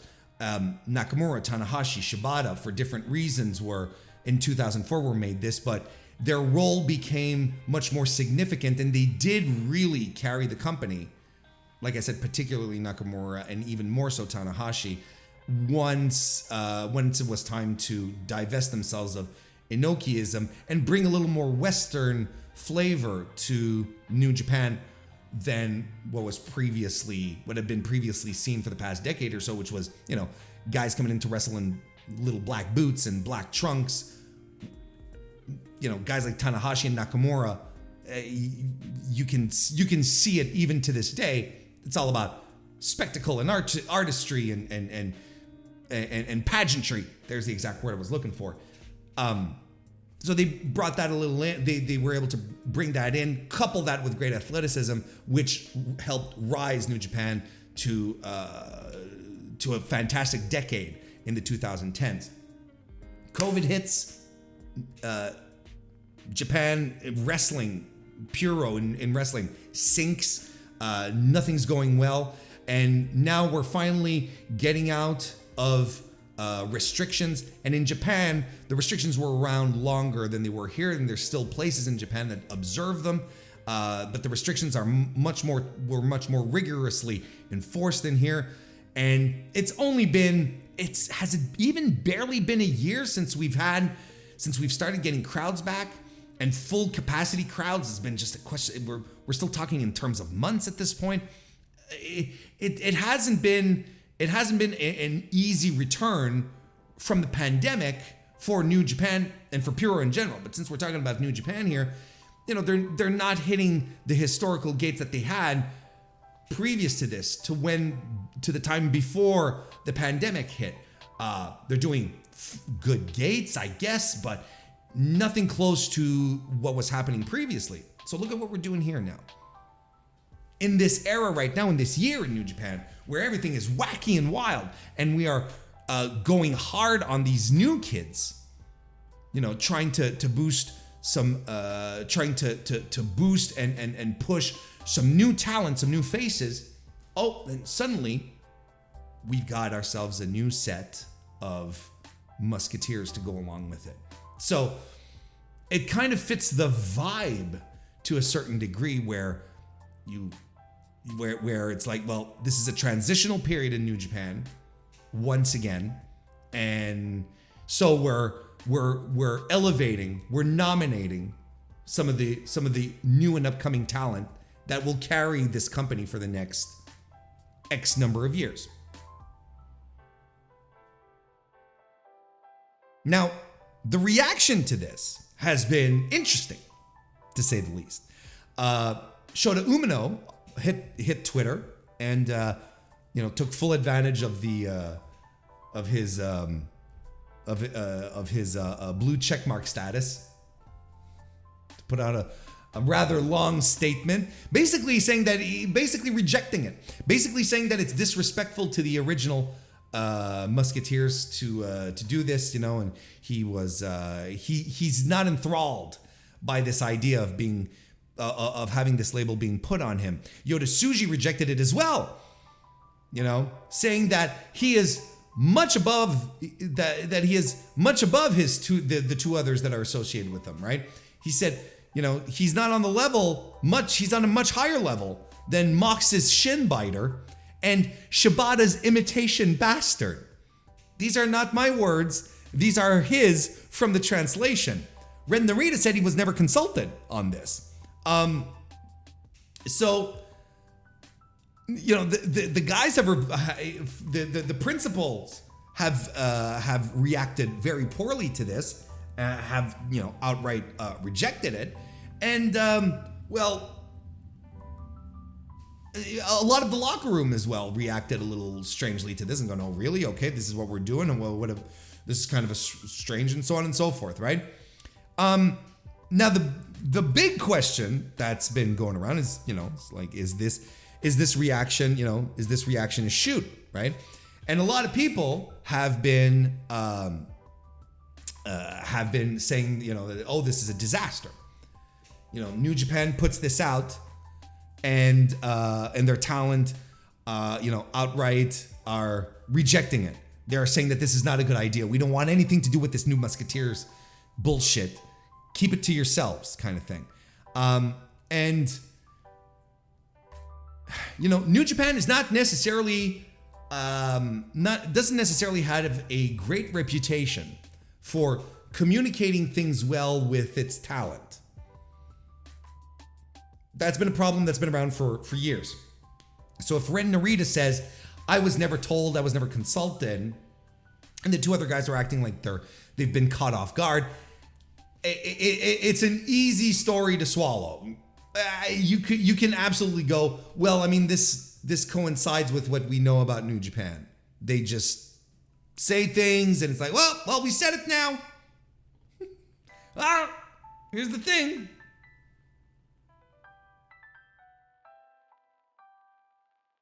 But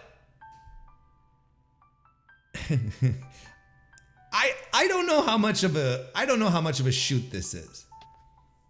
And I'll tell you why. Because as mentioned in the statement that New Japan put out,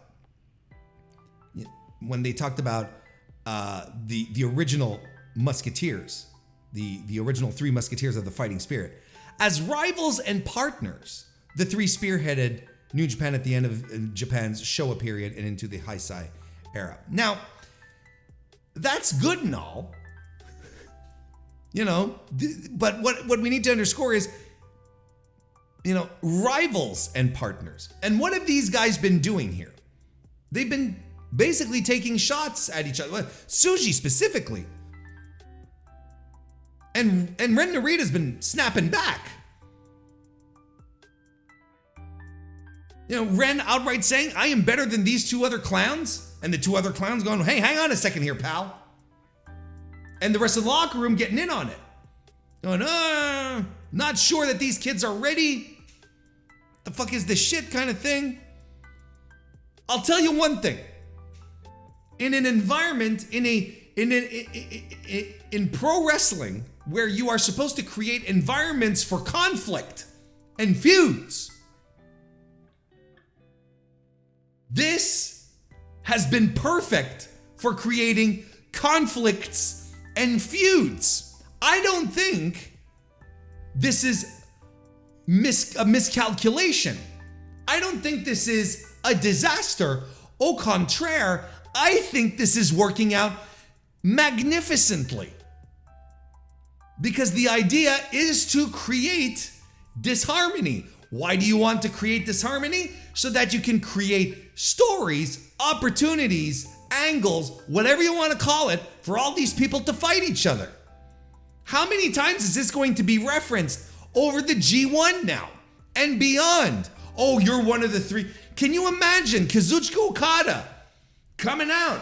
Like, I know he's got none of these guys in his bracket, but later down the line, let's say he's fighting Shota Umino, which I still think is going to be the Wrestle Kingdom program. He comes out and, oh, look at you, one of the Musketeers. You think you're so special, right? And even Ren and Tsuji, if they want to go at it, let them go at it. This is good. It's great. Let's go. It's drama. It's a work. And ultimately what it means is it generates interest. It generates ticket sales.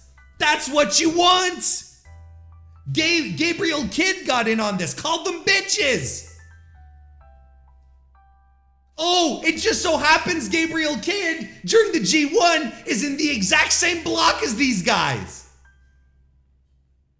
Gee Willikers, isn't this all so fucking coincidental?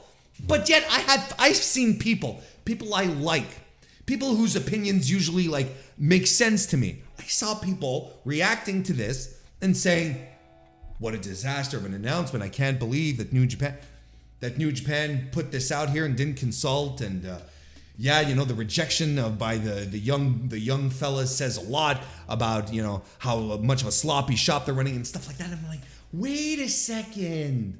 What are we doing? This is pro wrestling. These people should be lying to us. I don't want to know if Ren Narita was really in on it or not. At this point, I don't give a shit. Because the fact that Ren Narita's like, I don't know what's going on, but by the way, Yota Tsuji, you're a big fat fuck. And Yota Tsuji goes around and says, oh yeah, you're Shibata's little bastard. And I'm like, this is great. Don't you get it? This is fantastic. So people think this backfired is nonsense. This is beautiful. It just comes down to a point, something that I'm starting to realize more and more. And we have the proof here. People, put my glasses back on. People, wrestling fans, don't want to get worked. They don't. They don't want to get into something. They want to pull up blinders. They want to pull up walls. Be like, hang on a second. I got to make sure that there's instead of just embracing this for what it is. A fantastic, and the reaction is what's making this special. Not the fact that, oh, we have our three Musketeers here. That's one thing. But the fact that people are getting mad at it, that, the locker room is getting in on it, that is what making this juicy. And this is going to carry for a while. This is the kind of context that New Japan feuds are built on, that Chris Charlton and Kevin Kelly will be referencing over and over again in commentary. Well, they'll be like, oh, well, you know, there was this one time that Yota Tsuji tweeted this out about Ren Narita, and now Ren Narita and him, they're at odds, and this is it. But people don't want to get worked. It's as if you get worked, you're a mark. And mark is a dirty word. It always has been, don't get me wrong. But no one wants to be a mark, but you don't have to be a mark. You can just buy into this. You can look at this and go, this is fucking fantastic. Why would I not want to jump into this? We've got 3 young guys right now who just were thrown into a situation of such high pressure. Don't get me wrong. There's a lot of pressure that's going to come with this appellation, with this trio being branded as such because of the history, because of the people who have carried that mantle. So there's a lot of pressure on them to live up to. There's history to live up to. So I'm not just sitting here saying this angle is great. Like, don't get me wrong. This is a lot of pressure on all three of these guys. But what do you think that means from the office? What do you think that means from the bookers, from Gedo and such? It means they have faith in these 3 guys. This is New Japan saying, keep an eye on these 3 dudes, because these guys are on our path for the future. They are making the path, I should say, for the future. It's going to be built with these 3 dudes right here.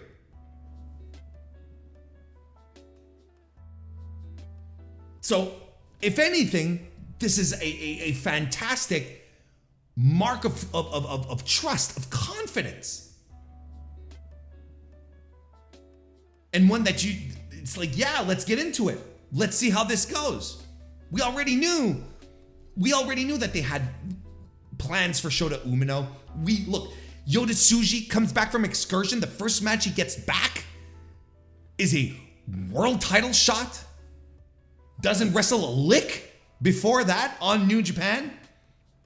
On any warm-up show, nothing. His first match back is a world title shot. And Ren Narita might have been the one that recently you're like, well, maybe they're shifting gears on Narita. But no, they're going all in. They're going all in on these 3 guys. So it's a mark of confidence, and it's a mark of what's to be expected in the future for New Japan. And that's exciting. That's good. That's cool stuff.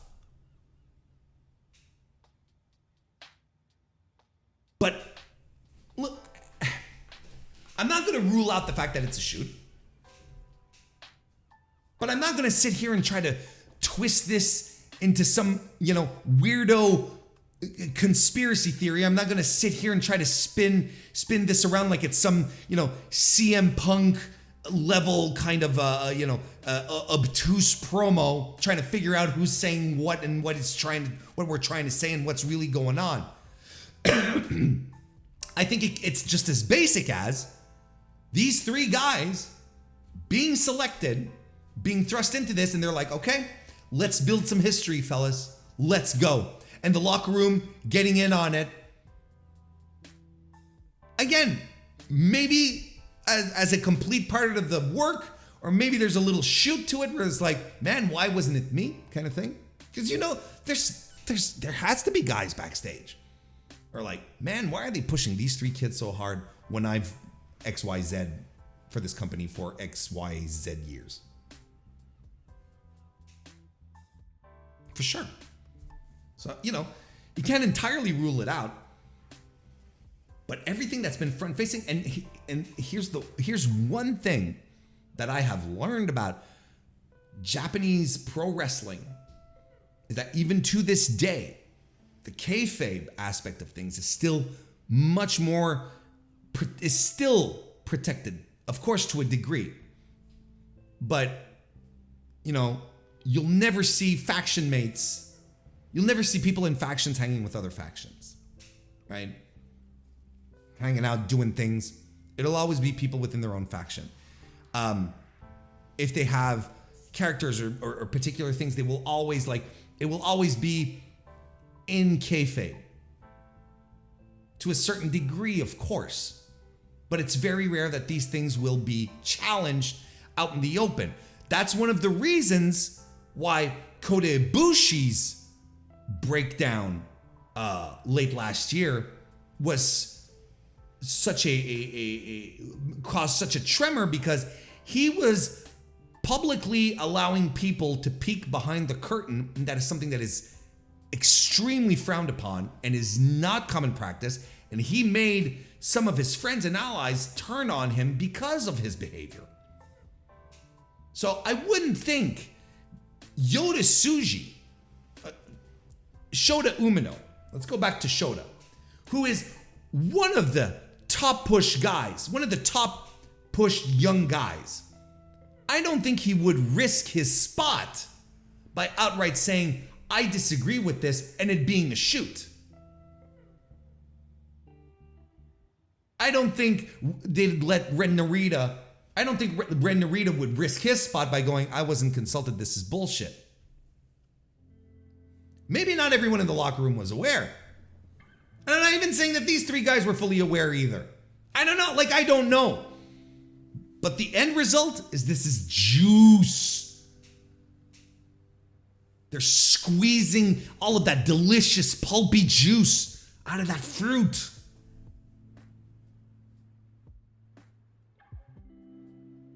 But man, sometimes it is okay to be worked, and it's okay to get into it, and it's okay to just let yourself be taken. You're supposed to feel shit in pro wrestling. That's the thing. And instead of always being on your guard, sometimes it's just all right, this is pretty dope. This is cool. And I don't think this backfired at all. I don't think this backfired in any way, shape, or form. I think it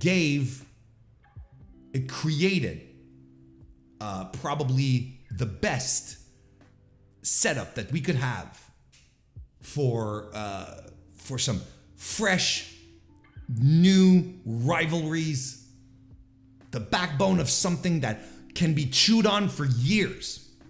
I'm excited. I think this was a great move, and I'm excited to see what happens next. I really, really am. As we move on to some other news across Japan, don't forget, right after this, we are going to be doing our Q&A session. So I hope you've got your questions lined up. That'll be coming up right after a few more news tidbits from the world of Japanese pro wrestling.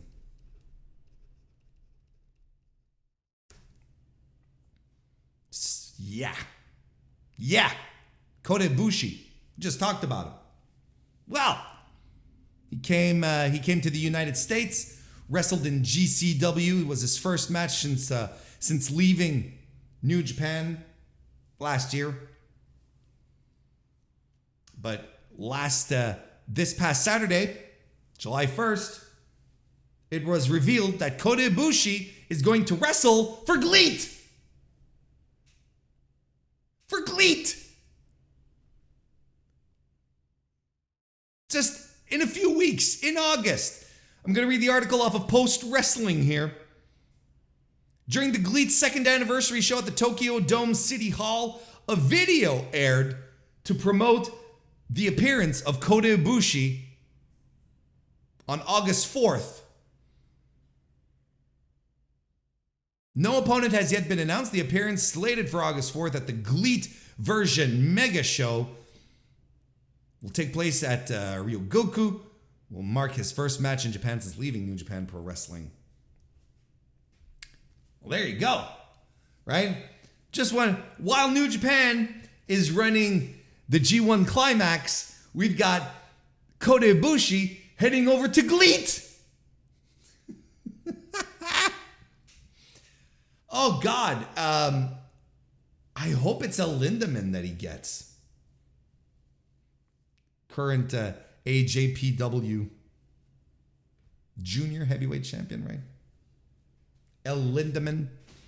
So this is a big deal for GLEAT, not gonna lie, because Kota is a huge star.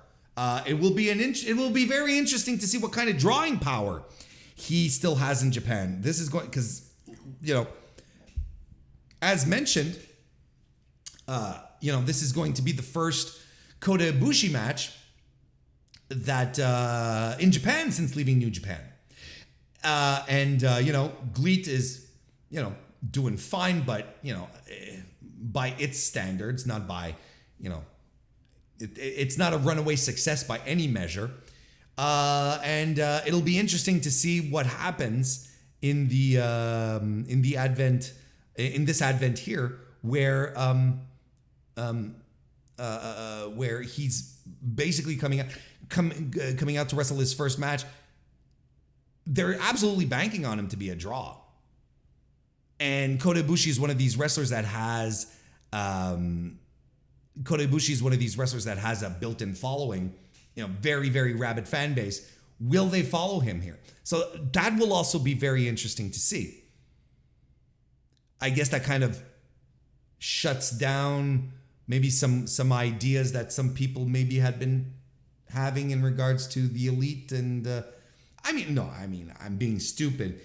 There's no reason why Kota Ibushi couldn't show up as a surprise for Blood and Guts, which I know a lot of people are clamoring for. This being since the match is going to be on July 19 in 2 weeks from now,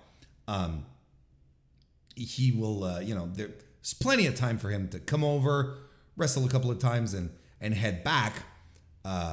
Is this the time that you want to pull the trigger on him, or do you want to keep him for something a little bigger? Because look, I still think it's inevitable that Kota Ibushi and AEW work together. I'm not going to sit here and tell you that AEW is going to sign Kota Ibushi. I would go as far as to say that Kota Ibushi will never sign a wrestling contract ever again. Not an exclusive one, not a long-term one. I don't think he's ever doing it ever again. I think he's going to work dates. He's going to come up with, per appearance deals, stuff like that. But I think his days of, I think he's been soured nice and proper. He was always squeamish about doing it in the past. And then he does it and it ends rather shittily. I don't think he's going to do it. So if he does work with AEW, I don't think he's going to come in full force, especially because this is the thing that a lot of people forget, don't know, or have trouble wrapping their head around.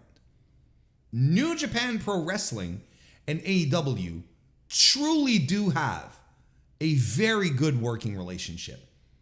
It is currently very, very good because I'm convinced it is profitable for everyone. Everyone is making money and everyone is happy in here. Now, the fact that AEW is working with New Japan and they have such a close relationship, and Kota Ibushi and New Japan, for all intents and purposes, as far as we know, did not end their relationship on a good note. Maybe, just maybe, Tony Khan is a little, he's a little anxious, a little antsy about jumping into this a deal, any kind of deal with Kota Ibushi, because he doesn't want to piss off Obari and Gato. He just wants to stay cool with those guys. Maybe the New Japan guys are like, hey, you want to bring this guy on? That's fine. Just don't book him on any shows with our dudes. This is the thing that I find people have trouble wrapping their head around because of the political nature of these relationships. That's why it's like, I still saw people being disappointed that Kota Ibushi wasn't on Forbidden Door. And I was like, Forbidden Door? There's no way in hell Kota Ibushi is going to be on this show this year. Like, that was a false expectation created by people who don't get it, who just don't understand or are not aware.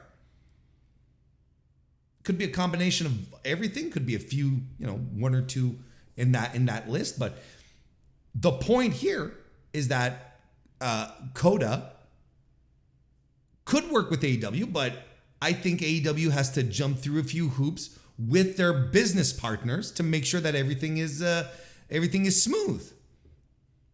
And maybe, New Japan, yeah, maybe New Japan is asking AEW to concede something. Oh, you want to bring this motherfucker in? All right, well, keep him away from our guys. Plus give us this guy for this circumstance. That's how it works. It's all negotiations. It's all talk. These are business people, all of them.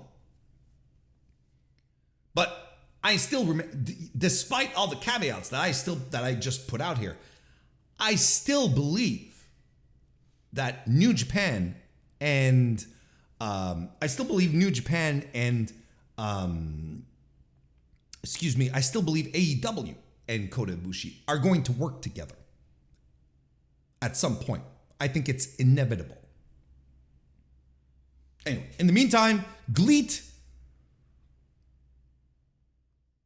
I don't watch much GLEAT. In fact, I don't watch GLEAT at all. But look, I'm likely going to check this show out. I know of certain GLEAT wrestlers. I hear a lot of good things. People praise a lot of the work that happens on the show. So, excited to see. Other little tidbit in Japanese news, Utami Hayashishita, former Stardom, World of Stardom champion, is going to be heading to North America this week for a series of shows with Game Changer Wrestling. You want to talk about a curveball? You want to talk about something coming out of left field? You want to talk about something that no one saw coming? One of the faces of Stardom, one of their most dominant champions, a woman who is responsible for one half of the greatest Stardom match in the history of the company, Utami Hayashishita, gonna be heading over, was announced, I believe yesterday, July 3rd, by Game Changer Wrestling. She will be a part of their July 8 event in Hartford, July 9 with Jersey Championship Wrestling at Ridgefield Park. And then next Saturday, is it Saturday, July 14? At the Melrose Ballroom in New York City. We already know that this weekend she will be taking on Billy Starks. Good for Billy. Billy, goddamn, she's been on a roll since graduating. Look at that girl go. Anyway, but Hayashishita's coming to GCW. On July 8th is when she's taking on Billy Starks. At the Stardom event this past Sunday at the Yokohama Budokan, Hayashishita announced that she would be taking a break from Queen's Quest and traveling.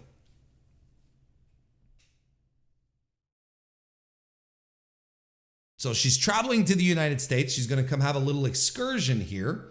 Listen, I don't know what to tell you, but look, there is one national promotion that has a very clear history of working with other promotions and talent from across the globe. That is All Elite Wrestling, and they finally have an opportunity to pull someone out here. They finally have an opportunity to have to bring in someone from Stardom to wrestle on one of their shows and just blow the roof off. I don't know what could be blocking here, but Utami isn't coming to North America to wrestle 3 dates in GCW and go home. Like that seems highly improbable. And I think that right now on whoever's handling or booking they probably have a moratorium on announcing any new bookings, and probably at the bare minimum, you have her work Ring of Honor, right? Bare fucking minimum. We don't know how long she's going to be in here, but one would assume she'll be gone from Stardom for a while, since she's saying, I'm taking a break from Queen's Quest, her faction, and to travel. It's not just like, hey, no, taking a break. One would only assume she'd be gone for a while, and I think the opportunity is here. The opportunity is here for AEW to put their money where their mouth is. They're saying, we have talks with Stardom and we have such a great relationship and so on and so forth. Well, there you go. You got it right here. It's served on your plate. She's here. And Utami is fantastic. People love Rio. People love Shida, and I love them both, but Utami's on a fucking other level than those two. She is such a complete badass wrestler. I think she's the kind that she hits the AEW crowd, they're going to love her.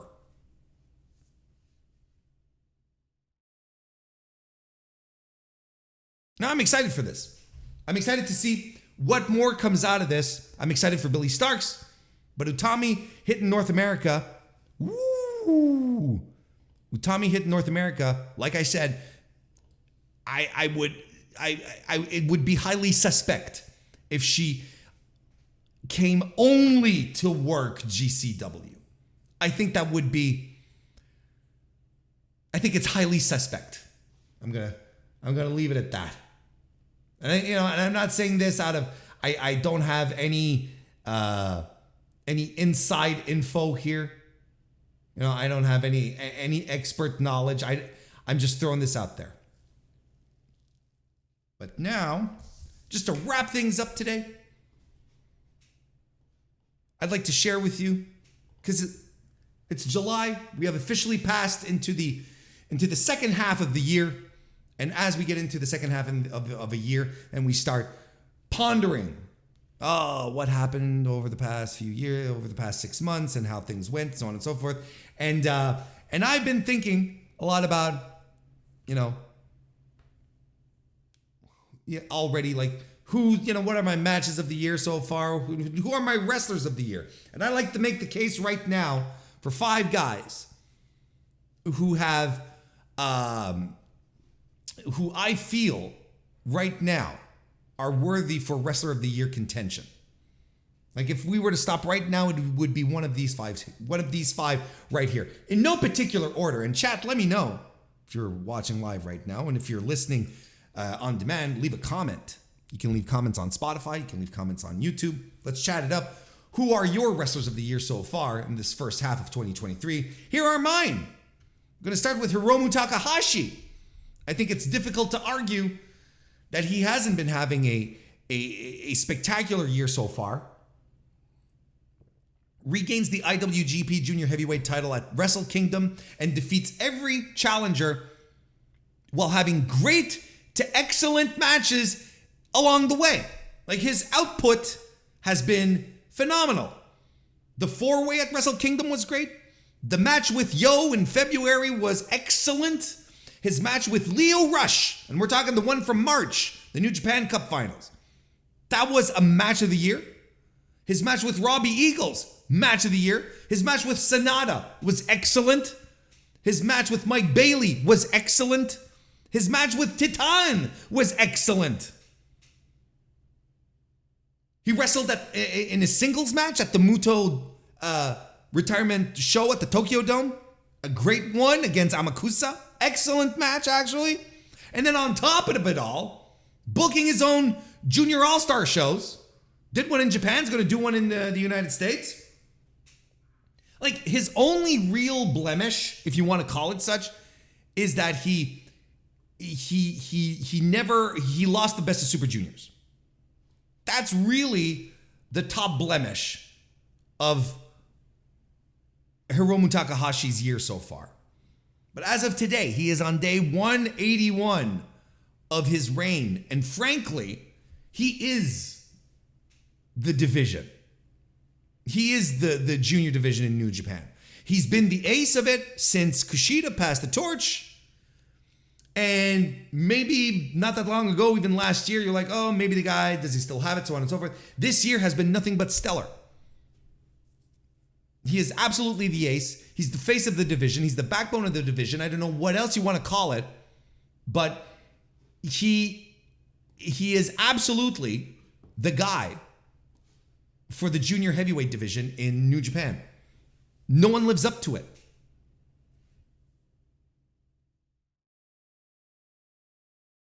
No one lives up to it. So he's been having an absolutely stellar year so far. I would add into the mix Orange Cassidy. I would make an argument for him.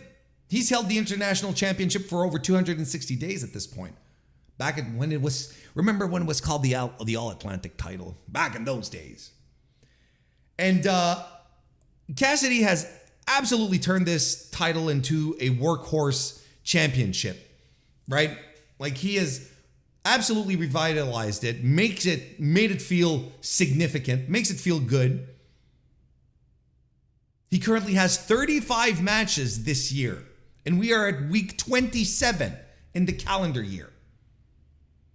This guy has been wrestling every week, sometimes twice.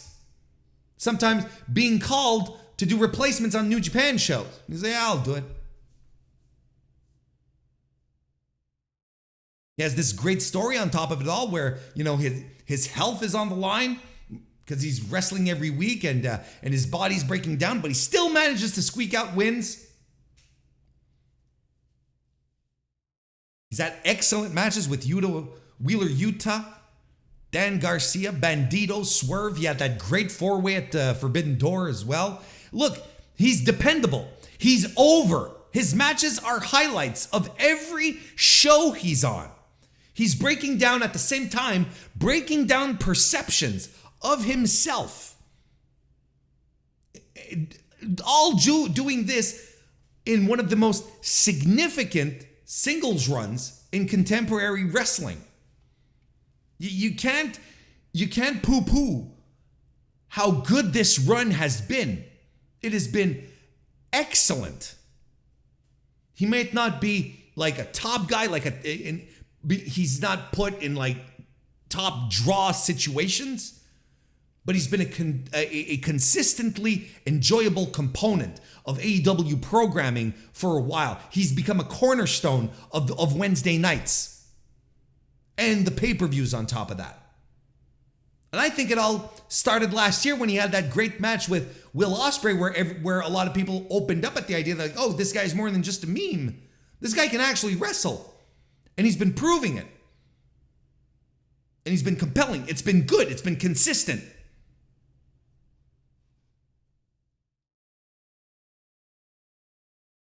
Another guy who I'd consider at this point to be a wrestler of the year, Will Ospreay. No shocker there. How can you not consider this guy? Match of the year at Wrestle Kingdom. The only thing that could possibly top it is another match with the same guy that he did just about a week ago at Forbidden Door. Look, he doesn't have like this insane output that he had in 2022 where he was just cranking out 5-star match and 5-star match. One after the other. But the G1 isn't done yet. We're not even in G1 season yet. And we still have the third Kenny match to come, which they heavily hinted at, which is absolutely going to happen.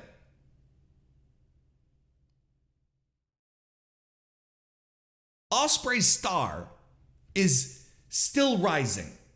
And he's rising to a level his matches with Omega were meant to do. Elevate him to a true to form international superstar.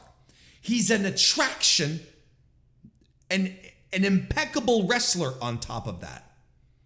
Incapable of having a bad match. And because he makes sure that the people around him rise with him.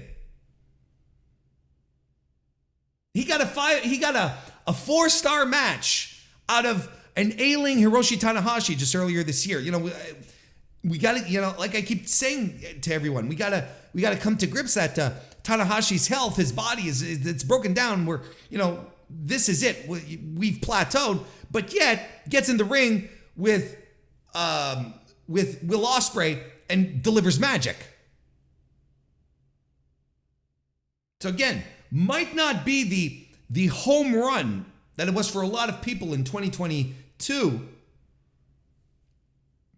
but it's undeniable. The quality, the importance, the significance of his matches, they're all there. And it's hard to not add Kenny Omega to this list either, as a fourth guy here. A little bit of what I said about about Ospreay, applies to Kenny, who might have spent more matches in multi-man scenarios, right? In trios, the trios matches, which is smart because Kenny's another guy whose body is banged up and wants to be able to go for a few more years. So you don't want him going out and killing himself in singles matches every week. But everything this guy's been involved in is great, and he never gives a half-assed performance. He always goes all out, even if he is in a trios match where he's supposed to be taking it maybe a little easier, a little smoother. But everything that he's been involved in, the Ospreay match is Death Triangle, the Elite stories. He's been great. What he's doing with Takeshita now, and then he delivers excellent singles matches on top of that. Don't forget the steel cage match with Jon Moxley. The match with Vikingo, which he's going to do again in a couple of weeks. Like Ospreay, Kenny is an attraction wrestler. Ospreay, he's now being elevated to that level. A guy where you can't miss, right? That you can't miss, I should say. And Kenny has been on this plateau, on this level, and this is where he is, but that's what he is. He's an attraction wrestler. He's a special wrestler. He knows that at this era, at this point in time, you go to see a Kenny Omega match and you are going to see something special. You're going to have something that's going to make you excited about pro wrestling. Something that is going to be high quality. Again, might not have crazy output, but still, holy shit. What a year. What a year so far. And to wrap this up, maybe a bit of a dark horse here, but I'm still going to go for it. Zack Sabre Jr. would be a guy I'd put in my top 5 half-year wrestlers of the year. Again, not unlike Orange Cassidy, a workhorse. Like a guy who's just been out there week in, week out, wrestling great matches. The beauty about 2023 Zack Sabre Jr. is that he's reached a level where he has successfully combined a potentially tiresome way of wrestling, very ground-based grappling catch stuff, which in and about itself is not exciting, but he's combined that with a dare I say, a sports entertainment feel in a way that makes him feel that where he comes across as special. Like what he's doing is exciting and compelling. And that's all on his own personal work to create a connection with the audience, to convey what he's doing, to convey that what he's doing is special, is unique, but not boring. And I don't think a guy like Zack Sabre Jr. can be boring, and that's all in his personality. This is an intangible, because you could have a dozen guys who could wrestle like Zack Sabre Jr., or at least try to, because I'm not trying to say that he's a run-of-the-mill wrestler, au contraire. He is an extraordinary technician. 1 in 1,000, 1 in a million. But you could have a bunch of guys trying to do what he does, and they wouldn't do it as successfully, wouldn't translate so seamlessly as a as an entertaining wrestling match as he does. I think he's in a transition right now from star to superstar. I think he's someone now that pops up more easily on people's lips because of the total package that he brings now. He's not just the grapple fuck guy. He's Zack Sabre Jr. He's a master technician and a great in-ring worker and a fantastic overall performer.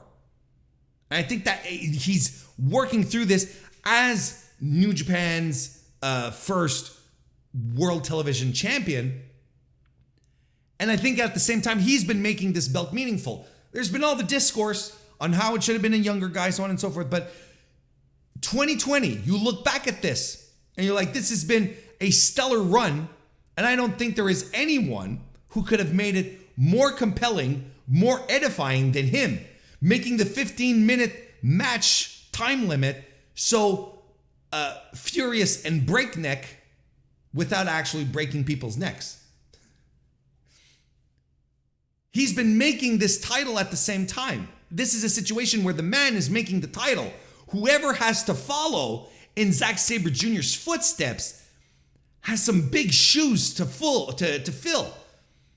Because he has been an excellent champion, working champion, winning champion, delivering excellent matches, great matches, dramatic, compelling. When's the last time you heard Zack Sabre Jr. versus him? Just doesn't happen.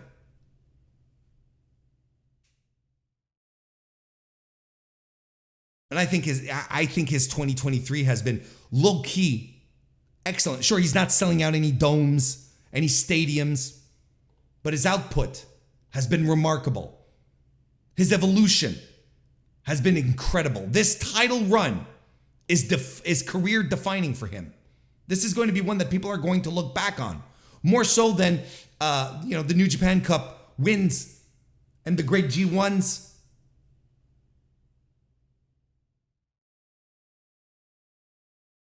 This is good shit. And those are my people. Those would be my 5 wrestlers of the mid-year at the halfway mark. So we'll see how that turns out once we reach January next year. Once everything is all said and done. Are these guys still going to be on it? Are they going to be moved around, shuffled around? Will we extend this to a top 10? There's still 6 more months to go. And there's a G1 in the meantime. There's lots of great stuff coming down the pipeline. I'm telling you, pro wrestling, man, these days, outstanding. But you know what is outstanding? Wrapping up the weekly wrestling inspection. I know that's a terrible segue. It's a really terrible segue. Wait. Oh, fantastic stuff. Hey, thank you all for joining me today on this edition of the Mr. Warren Hayes Show, a pro wrestling podcast. It was my pleasure to have you here. If you're listening on YouTube right now, consider giving one last like, or if you haven't already, leave the like and subscribe if you enjoyed this. There's a lot more to come over the next few months, over the next few weeks. As I mentioned at the top of the show, we got the AEW Dynamite review that's coming up this Thursday, AEW Collision on Sunday as well, and the G1 Climax, my daily G1 Climax 33 coverage is going to be starting in about 2 weeks. So it's a good time to subscribe or to follow on your podcast application, on the audio feeds as well. You can also leave a 5-star review on Apple Podcasts or a 5-star rating on Spotify, and those things help out a great deal. But listen, can't thank you enough for taking the time out of your day to join me to listen to my meanderings and ramblings. And I hope you had a good time, and I hope you have a great rest of your week. Stay hydrated. I'll see you next time.